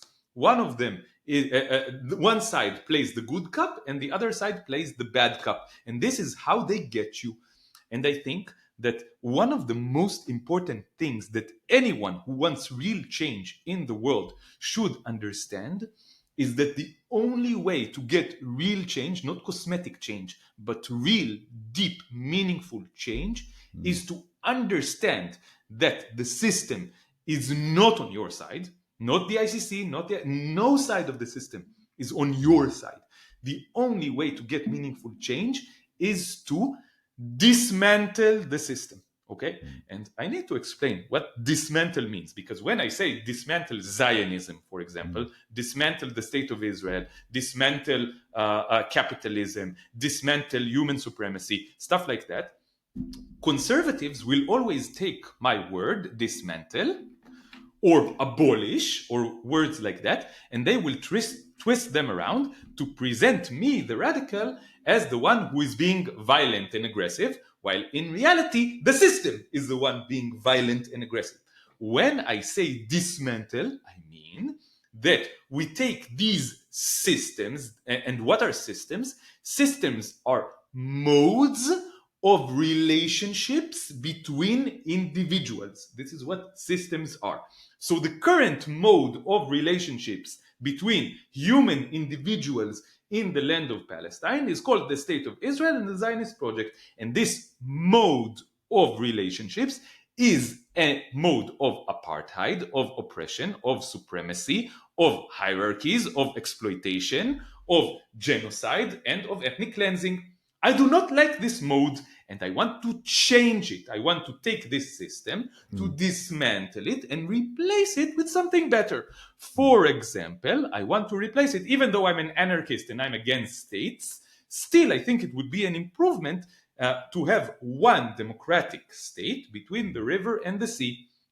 And this vision is shared. It's not just my vision, but for example, it is shared by my friend Muhammad, who lives in Dir el-Balah refugee camp in the Gaza Strip and is now suffering starvation, is now suffering genocide, has lost many friends. He didn't lose friends like I lost friends. I lost friends, they are still alive, but they are just no longer my friends.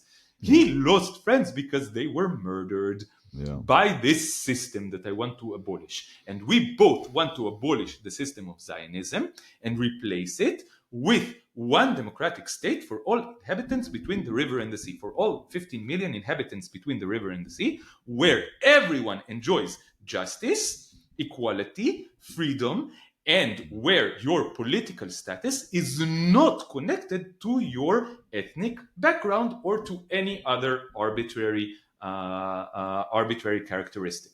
You know, I think we talked about this before, and I mentioned this before when we talked to, but Gaddafi wrote a book about this called The White Book, and he called the name Israel-Stina.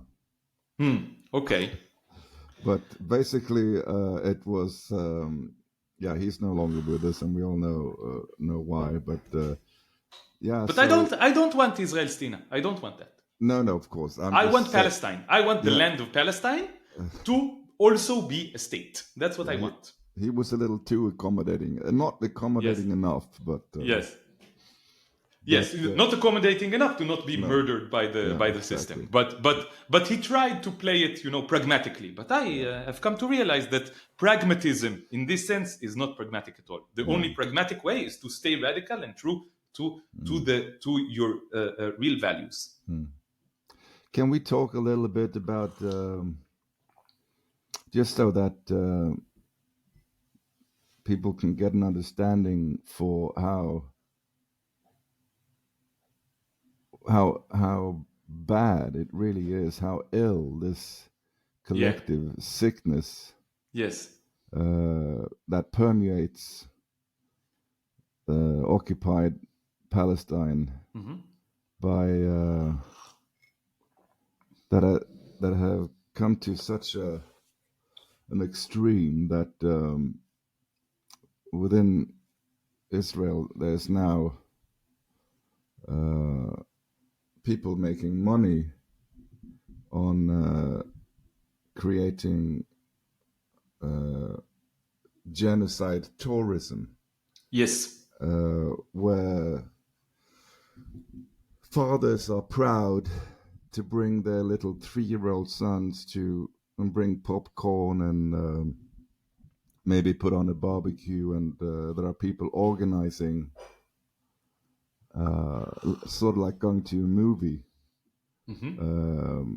a place where Jewish Israelis can sit and enjoy looking at how Palestinian children, mothers and fathers are exterminated. Yes, so this is indeed one of the most extreme cases of the derangement of Zionist society. I do want to preface this with the following. When I talk about how deranged Zionist society is, sometimes people take it in the direction of there is something inherently wrong with these people. And now you can already see how this is going into anti-Semitic territory, true anti-Semitic territory, not just the accusation by Zionism to defend itself and justify itself. How these people there's something inherently wrong with them, and then I don't know where people can take this. When I say that Jewish Israeli or Zionist society is deranged, I mean that there is a system that is making them deranged. They were born into a cult. There's nothing inherently wrong about them. Their circumstances are the ones that shaped their minds and their hearts. And therefore, if we change the circumstances, then their minds and hearts will change. And this is, as a radical leftist, this is what I want to do. I want to change the circumstances of everyone so that everyone is not poisoned like this. Okay, so this is you mentioned this, you alluded to this, but I want to make this extremely clear before I talk about the derangement. Okay, but yes, so you told me about this thing. I heard a few things about this. I know. First of all, I know that this is nothing new. Okay, back in 2014, when there was a very aggressive assault on Gaza, where around 2,000 people were murdered, and I remember how back then this number 2,000 seemed huge to me, and it is objectively a huge number of people being murdered in a few months. But now we are talking about, I don't know how many, maybe 100,000 people, maybe 200,000 people murdered in the span of just over a year and a half. So the numbers are now, 50 times worse, 100 times worse, I don't know. So I remember back then, there was already stuff like that happening. So people were coming from the city of Sderot, which is right on the border, right on the Gaza wall, and they were sitting on a high hill, and they were watching the Gaza Strip being bombarded, and they were celebrating it. This is nothing new. Already 10 years ago, this was happening. But like everything about the derangement of Israeli society, of Jewish Israeli society, of Zionist society, whatever terms you want to use, this ramped up, a million times following October 7th. Everything that was hidden is now revealed. Everything that was shameful is now a source of pride. And I heard a little bit about these tours, but because you asked me about them before we talked, I started looking up like the tours, and I found websites that you can go and like click a button and order a special tour with a tour guide, and so the tours are mainly centered around stories of heroism. Okay, and this is Zionist society is and the Zionist narrative and the Zionist mythology is very much based on stories of heroism of its soldiers. Okay, and it's all framed in a sort of David versus Goliath way. When where we are always David, and the others are always the Goliaths. Okay, and I remember when I was a young child or a teenager, they would take us to class trips. Okay, and class trips in Israel, they are always in some way there is involved like a story of heroism. They take you to a monument, they take you to a place where a battle happened, and they tell you about the heroic stories of the fighters in this battle. Looking back, I see that the stories were always about people who were doing ethnic cleansing and policing of indigenous people, and the indigenous people were fighting back. They were the real heroes. The indigenous people were the real heroes, and they fought back. And sometimes they had small achievements, and sometimes the forces of ethnic cleansing and policing got the better of them. And these are the heroic the heroic stories that I heard were about oppressors managing to oppress the indigenous people or not managing to oppress the indigenous people, and then they are, the saints, the fallen heroes. Okay, and this is the kind of tourism that I found on a quick Google search about the heroism of October 7th, about those who had to hide, who were in the Nova party and had to hide in like the bunkers, and the soldiers who came to help, and those who eliminated the terrorists, and so forth and so on. The heroic stories of battle and survival, and the stories of the poor victims of what happened on October 7th. And one stage of this is they take you to look at the Gaza Strip. You go on a high hill, and then there's like binoculars there, and you look at the Gaza Strip, and you see what's going on in the Gaza Strip. This is one of the highlights of the tour. And I'm sure that the different factions of Israeli society react to this differently. But I also know that there is a huge part of Israeli society. I don't know if it's the majority or just half or maybe slightly under half, but it's definitely around half of Israeli society that actively relishes in suffering of Palestinians. And we see this all around us. You mentioned the flotilla, okay? And what I experienced in the last few days is a lot of Israelis, now I'm talking about all Israelis, just mocking Greta Thunberg and the other people on the flotilla, calling them, innocent children who were convinced to support Hamas or actual Hamas supporters, and they were relishing in mocking them, and in the way that, in their opinion, the Israeli government got the upper hand on them.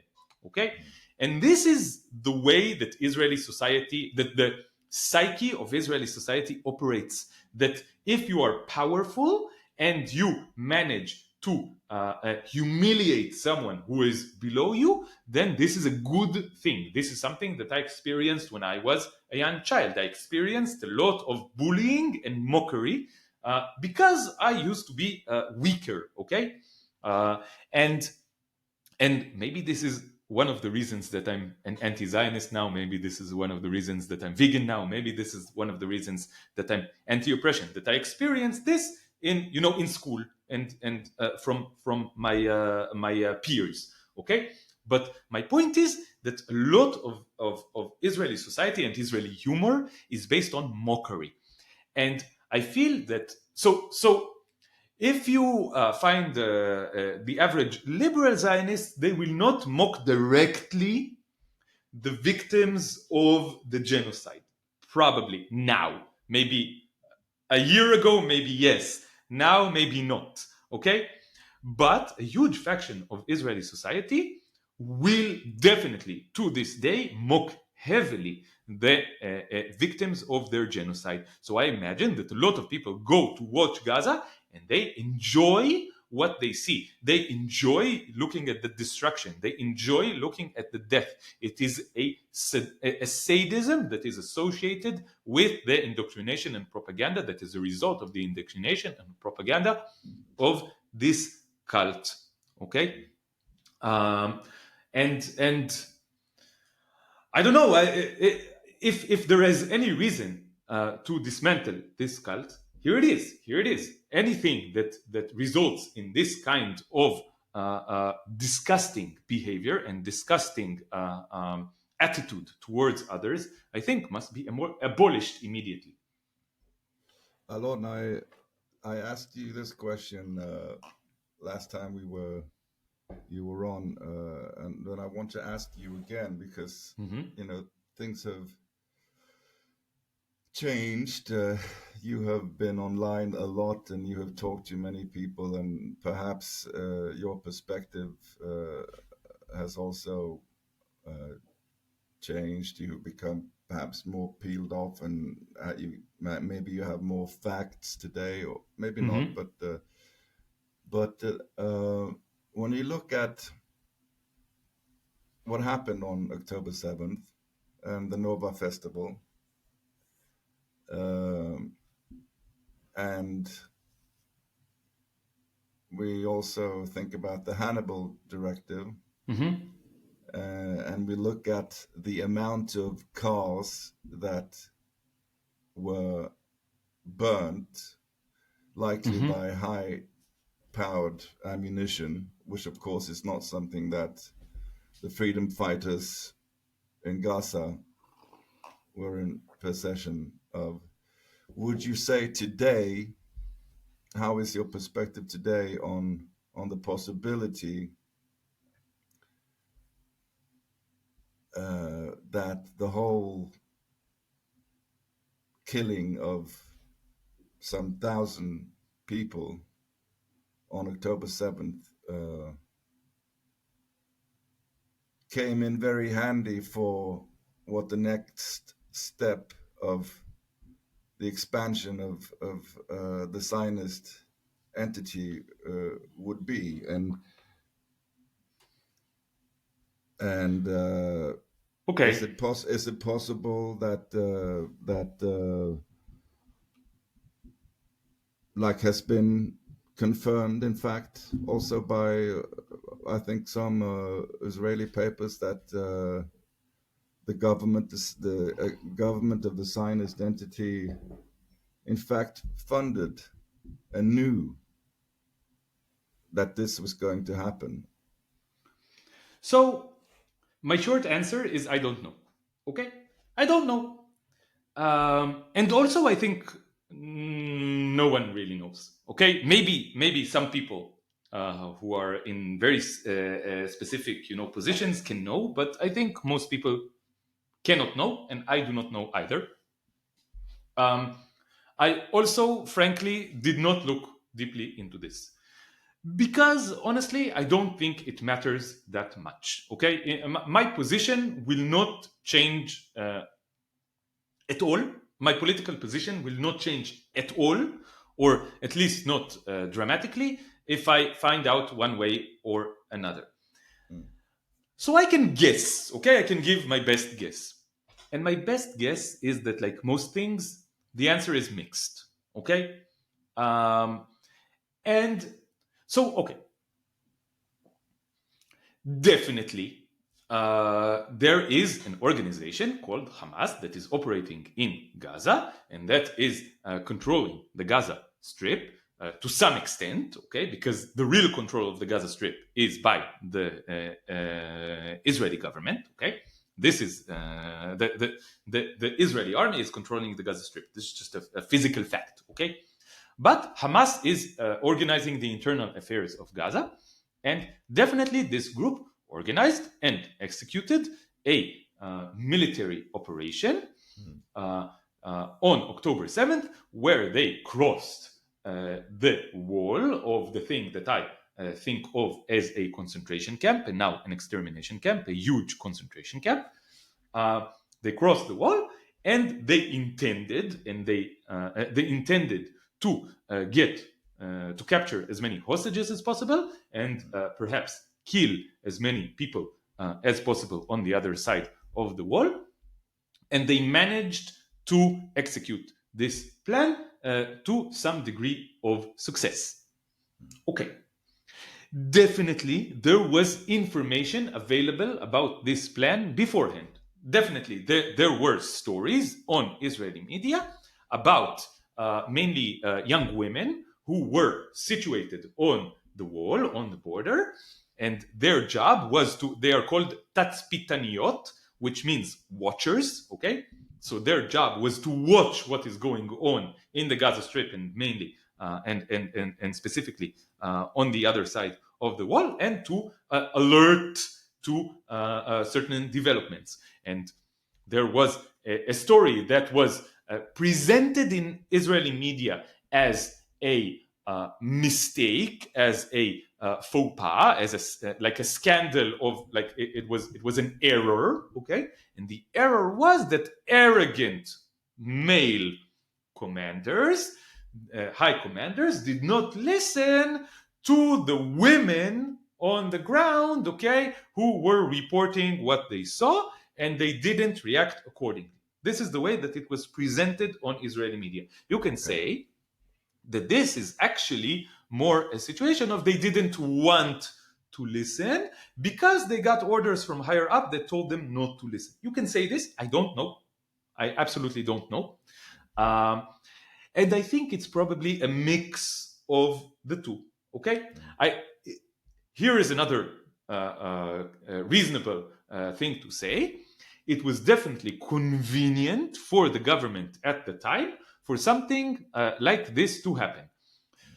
So on October 7th, and in the next few weeks, one of the most prominent voices, especially from liberal Zionists, was about how Netanyahu failed and how he should be removed from his position immediately. Yeah. And of course, this was a danger to his rule in some sense, and the government's rule in some sense, because they criticized Netanyahu and the entire government. They said the biggest failure in the history of the state of Israel.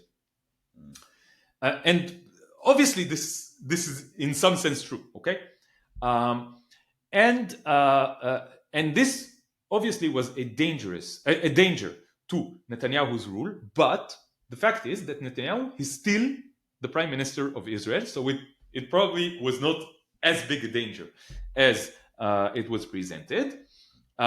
And we have to mention the background, which is that Netanyahu is now, not just now, but in the last, I think, decade, like 8 years, he has been facing criminal charges of corruption. And this trial, there are like 4 different like one trial with 4 different cases of corruption being presented against Netanyahu. And this trial has been going on for years and years and years and years, and nothing is happening. Okay, and there are a lot of protests against Netanyahu by the liberal Zionist faction. Nothing is happening. After October 7th, nothing happened.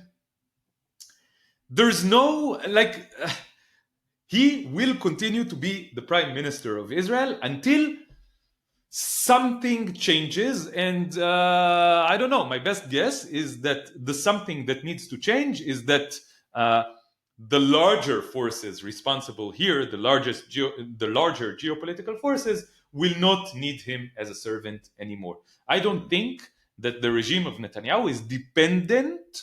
I don't think that this is democracy, even in the most narrow of senses. I don't think that the regime of Netanyahu is dependent on a popular opinion in Israel. I don't think it does, okay? So, another thing that we need to acknowledge is that many of the people killed on October 7th were not killed by members of Hamas, but they were killed by friendly fire. The most this is why I mentioned the Hannibal Directive too. Yes, but apart from the Hannibal Directive and friendly fire, I mean, because the narrative is interesting to look at, I think, because this narrative is also what helped get the Zionist. We had all these people all over the media a few days after October 7th say, "I am a Zionist," Biden has been very Yeah, proud to say that, Trump equally, and but if you look at the actual amount of Israelis, young Israelis, at this music festival who were killed, and how many of them were in fact, I mean, the whole beheading of babies and rape, collective rape, that's been that debunked just didn't time and happen. This time is again. So just blood libel yeah, that's against it. That's Palestinians, just we know that's been meant to debunked. So justify a genocide. yeah, Just exactly. Yeah, just that's it. But if you look at friendly fire, the Hannibal Directive, yes, uh, and the amount of, I don't know how many cars. It looked at some of the pictures. It looks like it's hundreds, and they literally burnt to the ground, and that can only happen by so-called friendly fire. I don't know. Okay, so my answer about this specific thing is I You don't don't know. know, yeah. Okay, I can say something more general.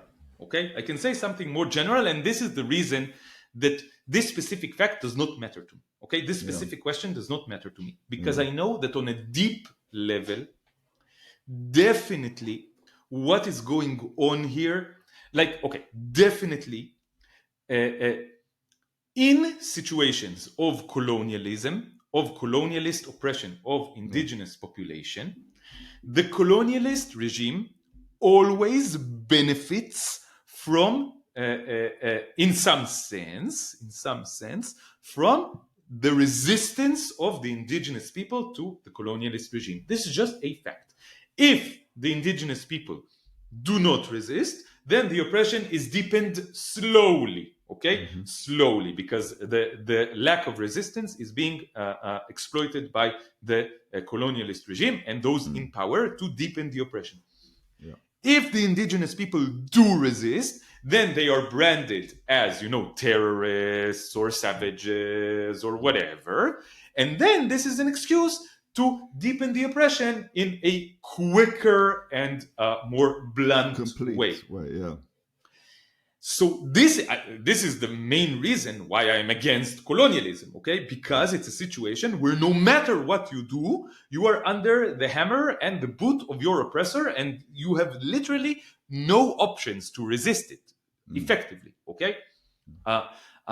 But this is just a phenomenon that is it's just a general phenomenon in these kinds of situations. And of course, the resistance operation of October 7th, okay, and this is a point where I have to be really careful about what I say, okay, because I'm worried that the Zionist regime will take my words and twist them around to present me as some sort of terrorist supporter, because this is Mm. what they love doing, okay? Yeah.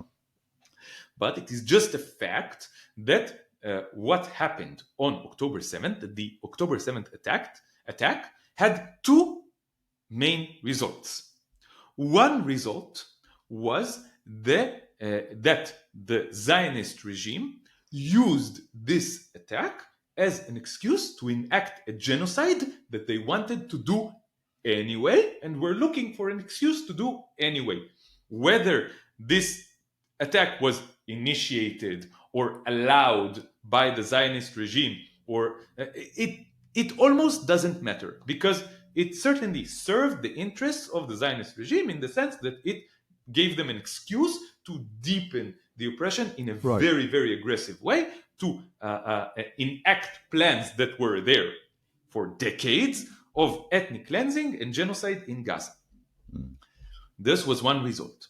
The other result of the October 7th attack was the exposure of the derangement of the Zionist project of Israeli society, and that this is a cult, that this is a genocidal cult. This exposed it to the entire planet. I know that until October 6th of 2023, I felt very lonely, both within my own society and outside. Why? Because within my own society, I was an outcast because I was going against the cult. I already defined myself as anti Zionist, and I was completely ostracized and shunned from this cult. And I was very distant from the people around me in just the basic way that I perceived reality. Okay. Mm.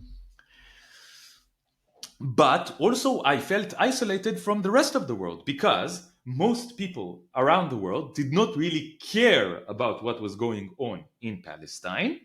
And even if they did care, they didn't know much. So I was traveling through Europe for like 3 months back in 2022. Okay. And I remember that whenever I would meet people, and I still told them that I was from Israel, I would never say this now, okay? But I still thought, they ask, where are you from? You know, you meet other travelers. Yeah. They ask, where are you from? And I went to Israel. And they were like, so a lot of people were like, okay, cool, whatever. And Mm. a lot of people were like, can you tell me what the fuck is going on there? Mm. And what I said to people was that this was a deranged cult and so forth and so on. Okay, I explained how insane it was. And I know that a lot of people were very surprised by what I was saying. And maybe some of them didn't really believe me. Maybe some of them heard other Israelis describe what was going on and they were, propagating Israeli hasbara. So they were like, okay, so this guy tells me this and the other guy tells me this, and I don't know who to believe. Okay. And I felt very isolated. I thought that no one knew how deranged Israeli society was, maybe Mm. except for Palestinians, okay, Mm. who were experiencing the derangement firsthand, okay. But after October 7th, very, very quickly, and this is something that I did after October 7th very, very heavily, I was like, okay, people are listening. I now have to push information about what is going on in Israel. And if you scroll back on my Instagram profile, Mm. Instagram page, you will see that the first 20 or 30 posts after October 7th are me.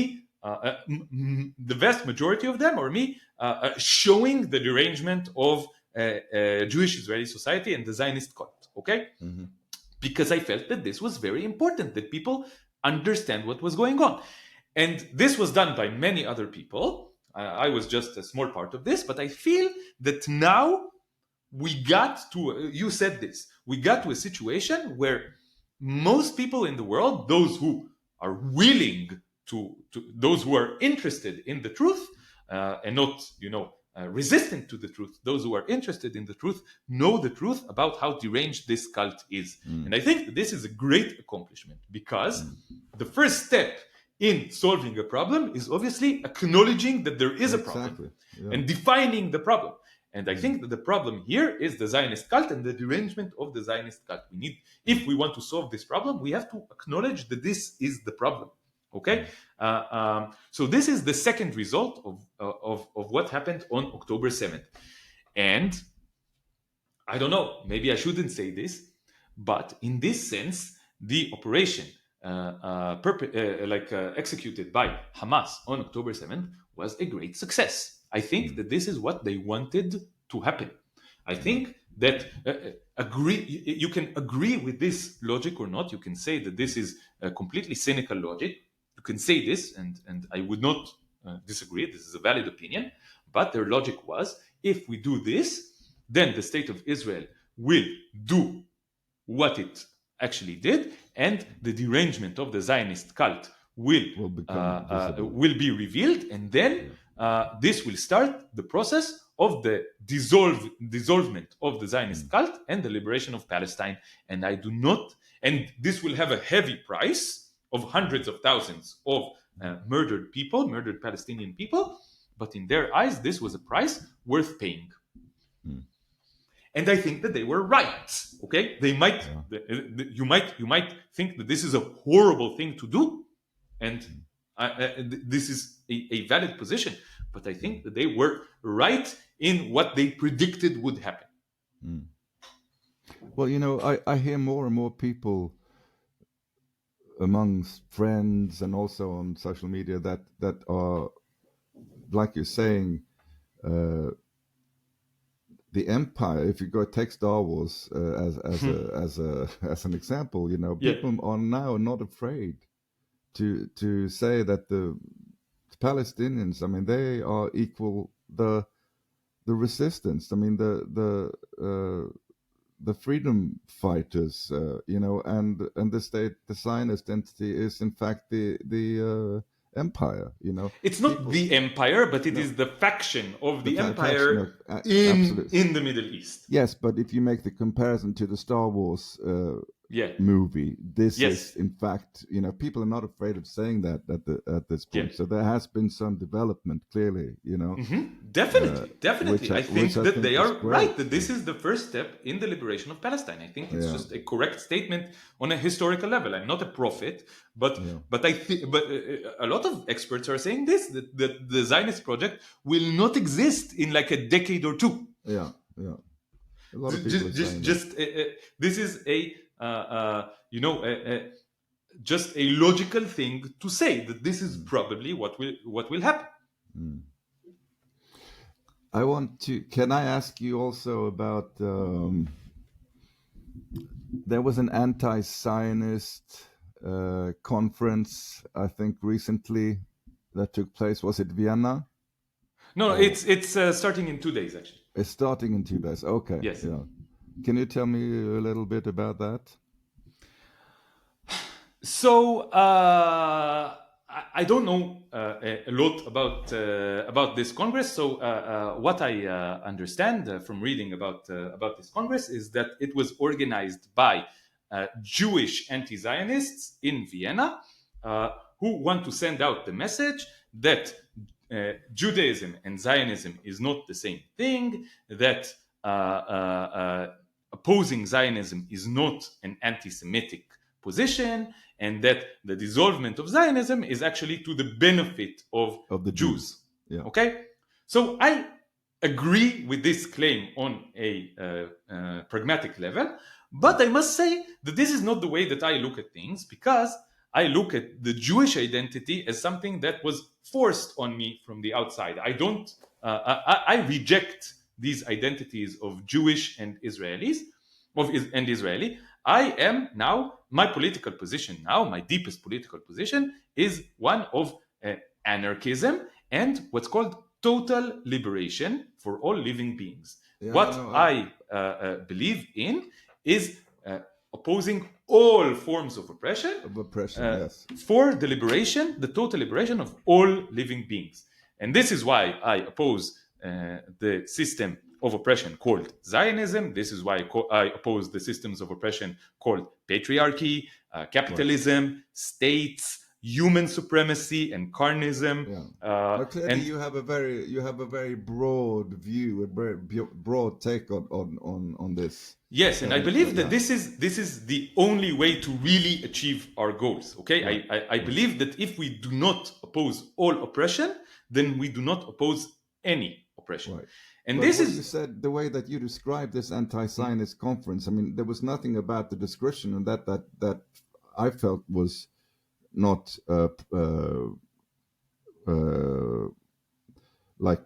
something productive could come out of a conference like that, because I mean, there are clearly, when I think a lot of Westerners also, they need some help to detach themselves. Yes, we're talking norms and etc. But I have, for instance, friends whose grandparents were involved in helping Jewish refugees coming from Denmark to Sweden, etc.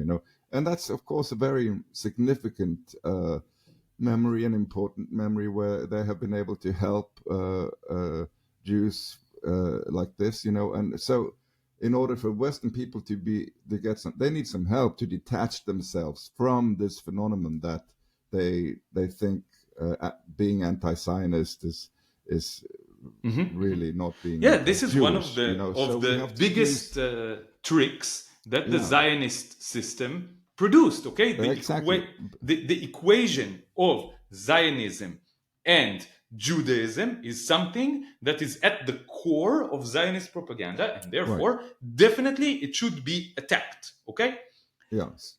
But it sounds to me like this conference, you decided against going there or something. I don't know. So this is not the reason that I decided not to go. Okay. If this was the only problem that I had with the Congress, then I would gladly go and participate in it. Okay. The reason that I decided not to go is that this Congress, that is supposedly against oppression, that is supposedly for liberation and for equality, I believe it is not really that. Why? Because the food that will be served in this Congress is the result of the biggest Holocaust in the history of everything.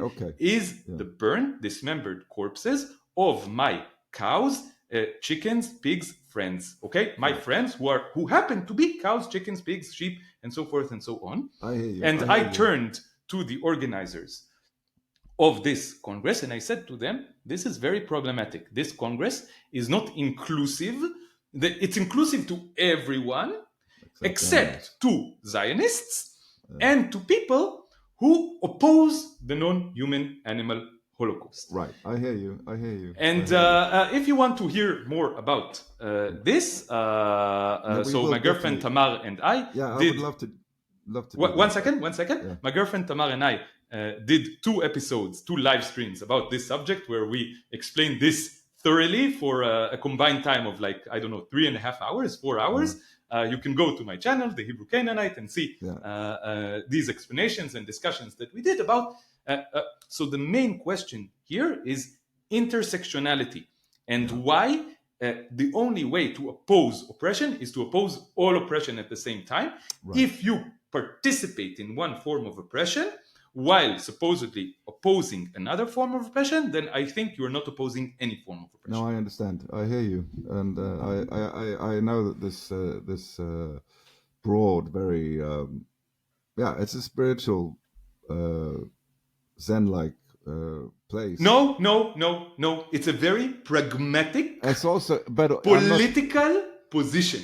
Yes, it's also spiritual. Yeah. But it's also a materialistic, pragmatic view of politics.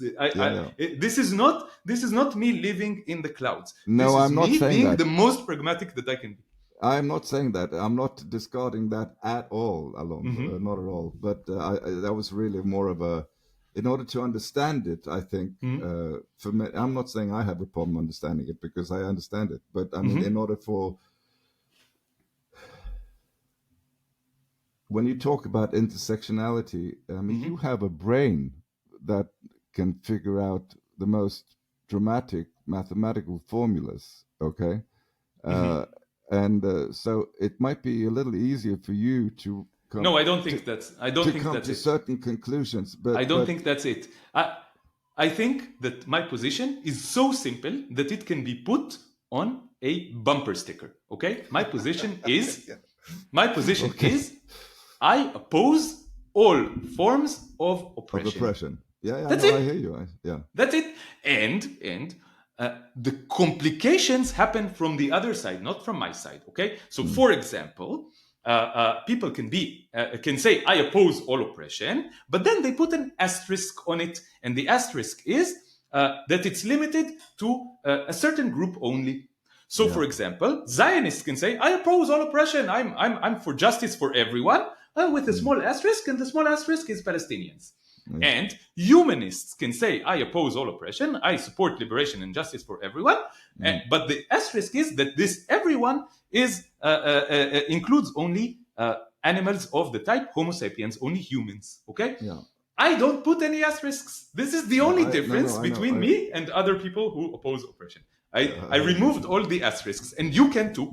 Anyone listening to this conversation can remove all asterisks from their opposition to oppression. Anyone listening is opposed to oppression in some sense, and anyone listening can remove all the asterisks. Just look and see if you have any asterisks in your declaration that you oppose all oppression, and then remove it. It's very, very simple. You don't have to be intelligent. You don't have to be sophisticated.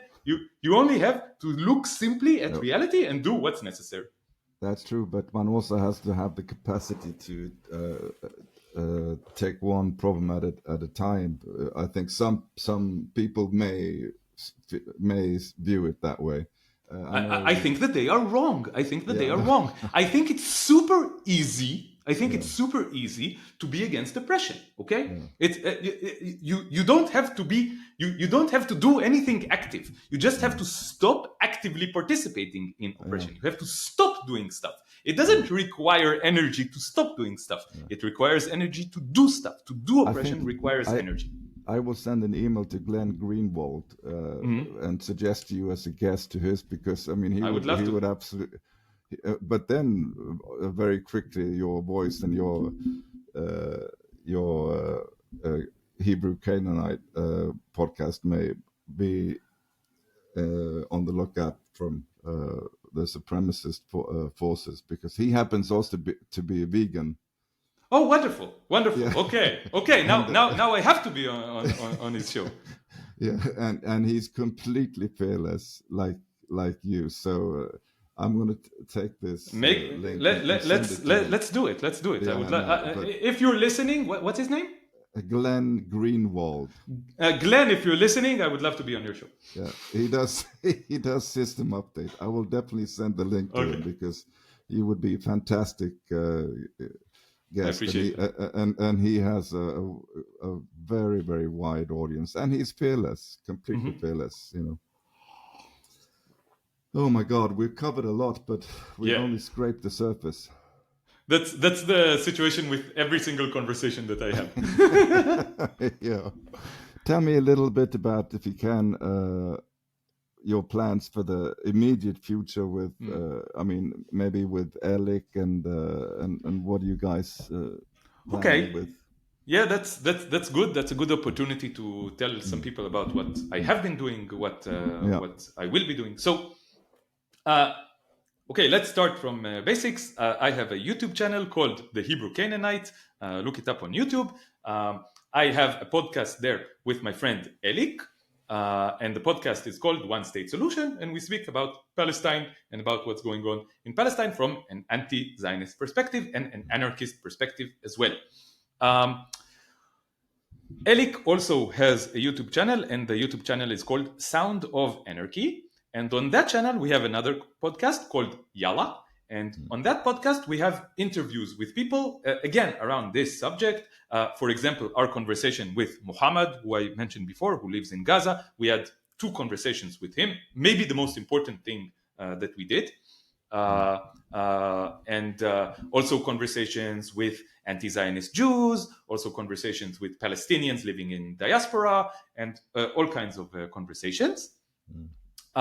We have a relatively new show. We started it a couple of months ago, and it's called Leaving the Cult. And this is also on Elik's channel. And on that show, we interview people who deprogrammed themselves from Zionism, but never spoke out publicly about this. And we give them an opportunity to step out of the anti-Zionist closet, so to speak, and to talk about their process of realizing what was going on and changing their opinions, and about how they deal with society that's, of course, punishing them for their change. And this is, I think, a very fascinating discussion, because it both shows how the Zionist cult operates, how the propaganda and indoctrination operates, and also it shows how you can liberate yourself from it, and the difficulties in liberating yourself from it. Another thing that we started doing is a lot of live streams from certain events. Like, for example, we went to the liberal Zionist protest. This is part of the awakening that we were talking about, organized by Standing Together, the movement Standing Together, which is a liberal Zionist movement. Okay, they organized the protest on the border with Gaza against the starvation, and we went there and we participated in this protest, but we also challenged it from within. Okay, during the end of this live stream, you can see me shouting at liberal Zionists that they are actually supporting the genocide because they support Zionism. Okay, so go watch that. And another thing that we started doing is trying to go to the street and challenging people in Zionist society using Elik's music. Okay, and this led to a new project that this is Elik's project. I'm talking about it in his behalf, but I'm also involved, of course. This is a new documentary film which will document Elik's journey throughout occupied Palestine, where he uses his music so he is a viola player, a very talented musician, and he has a lot of anti-Zionist and radical and revolutionary music, and that he wrote in the last couple of years. And he will use his musical talent to challenge Zionist society from within. And I think that this is a very fascinating project. There is now a Kickstarter happening just as we speak. I don't know what the situation with this is, but maybe we can put the link to donate to the Kickstarter project, because I think that this can be a very important historical document that will show how fascism works, how societies become genocidal, how genocidal societies look, and how resistance against this genocide can look. And this is filmed and directed by our friend Sivan, who is also anti-Zionist like us. He was born into the cult, but he deprogrammed himself as well. And another new thing that has started happening is on my own channel, I started doing. It's a nameless show with my girlfriend Tamar, and we talk a lot about these issues of intersectionality and how to oppose all oppression. So Tamar, when we met, she was a Zionist, okay? She called herself a Zionist, and I called myself anti-Zionist. This was around a little bit over 2 years ago. And now she is no longer a Zionist, because she went through the process before my eyes and with my help, and because of her openness and sincerity, okay? It was her doing. I only helped, okay? But she was open and sincere, and she really cares. She is, of course, vegan like I am, and the same kind of process that led her to being vegan led her to opposing Zionism as well. Okay, so we talk about these. She was not a vegan when you met her. No, she was a vegan. She became vegan around 8 years ago. Okay. Oh, okay. But so what I did was, whenever she would say a stupid liberal Zionist talking point, I would say to her, "This is like carnists, people who participate in the Holocaust of non-human animals, saying this and this and this and this." And she was like, "No, it's not like that, because blah blah blah blah blah." And then I would say, "But it is like that." And sometimes I would say it not nicely, okay? Sometimes I would yell, I admit it, okay? But then she would think about it, and she would go like, "Oh, it is like that," okay? And then when October 7th happened, and she saw how deranged everyone around her became, she saw how everyone was supporting the genocide, she really started doubting, her Zionism much more deeply. And soon after, she was like, "Okay, I'm not part of this anymore." Okay. So we talk about this process. We want to oppose all systems of oppression. We want to dismantle all systems of oppression. And the way to do this is by each and every one of us liberating ourselves more and more and more. The more people look at themselves honestly, look at their own collaboration and enslavement to the systems of oppression, and the more people deprogram themselves and stop cooperating and collaborating with these systems of oppression, the better chance we have to dismantle those systems. Or even, I can say it even more clearly, the dismantlement of these systems is exactly the process that I described right now. So this is what we want to do. We want to talk about it, and the more we believe that the more we talk about it, because systems of oppression gain power from silence and repression. So the more we talk about it, the more we can dismantle those systems. And this is a new thing that we've been doing on my channel for the last 2 months, because Tamar was very shy. She didn't want to do it, but I kept telling her, do it for them, do it for them. And when I say for them, I mean for the non-human animals. And she was like, okay, at some point. And this is a very exciting development. That's very, very good. Look, I have all the links to your podcasts already, but please send me just send it to me exactly Yes, what you want us to put up. But on a I would final love to. question, I just want to ask you, if I may. I remember you in your immediate family situation with your mom and dad and sisters, etc. Can I ask you how things are for you there now? Has things It's difficult, okay? One of the ways that systems of oppression keep their control, and one of the ways that they punish dissidents, is by the people close to them, like their family and friends, going against them, okay? And trying to silence them in all kinds of manipulative ways, okay? And the situation is unpleasant, okay? There was an experience about a month ago where I started talking during family dinner about how my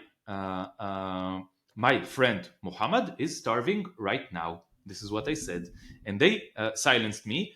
And this story I didn't tell on my channel yet, but come watch my channel.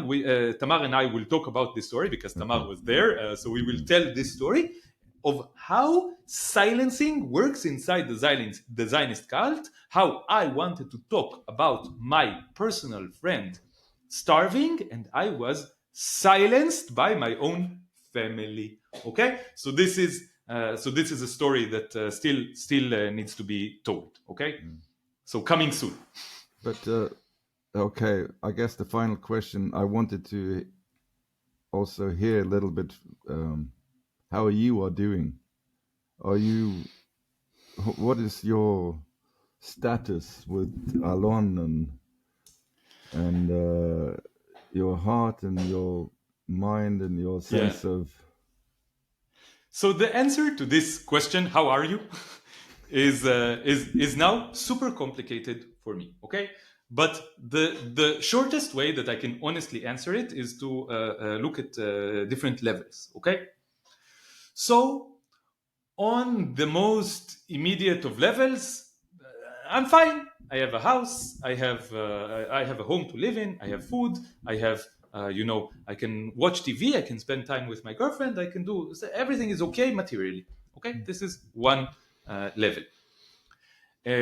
On the other hand, on the emotional level, I look at the world around me and I see a lot of violence, I see a lot of oppression, I see a lot of death, I see a lot of suffering, I see a lot of stupidity, I see a lot of ignorance, I see a lot of hatred, I see a lot of negative things, and I think that the world at large is in a horrible situation. Okay? And this makes me very, very sad and depressed and pessimistic and angry.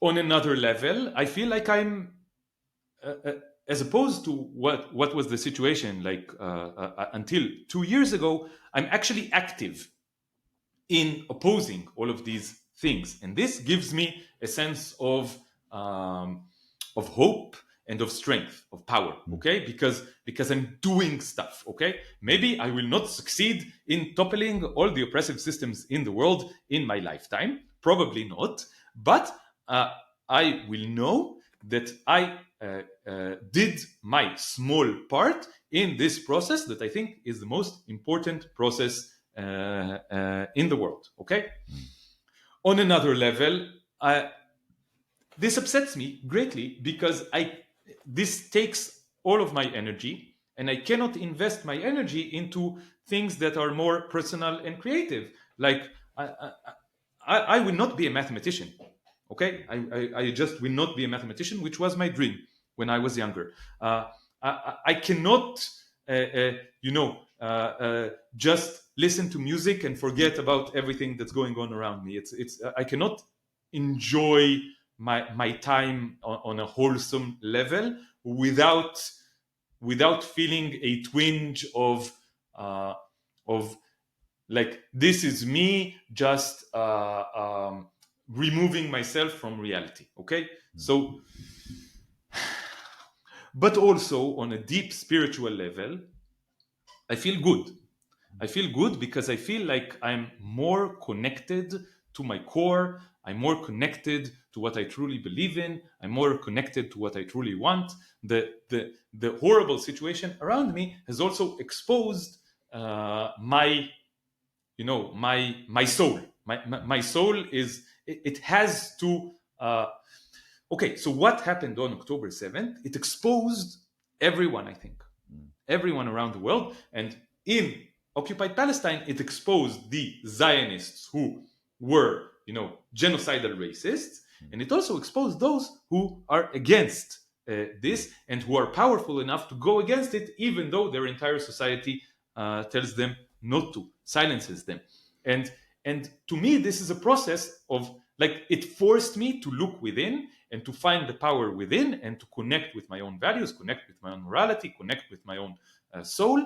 And I feel that this is a good process that made me more sane, that made me a better person. Okay? Well, I'm incredibly happy to see you thriving and hear these words from you. I'm very proud of you, and I'm very grateful that you wanted to come on again. And I salute you, Alon Cohen. You're a star. You're a star over the Canaan lands, undoubtedly. And so thank you so much for coming on seriously again. Thank you so much for having me. This was a great conversation, and like, it allowed me to say a lot of things that I didn't have the opportunity to say publicly. So thank you so much for having me. I'm not the oppressor. Exactly. You are helping me go against the oppression. So that I thank you for that greatly. Thank you, Alon. Thank you so much, Henry. Thank you so much.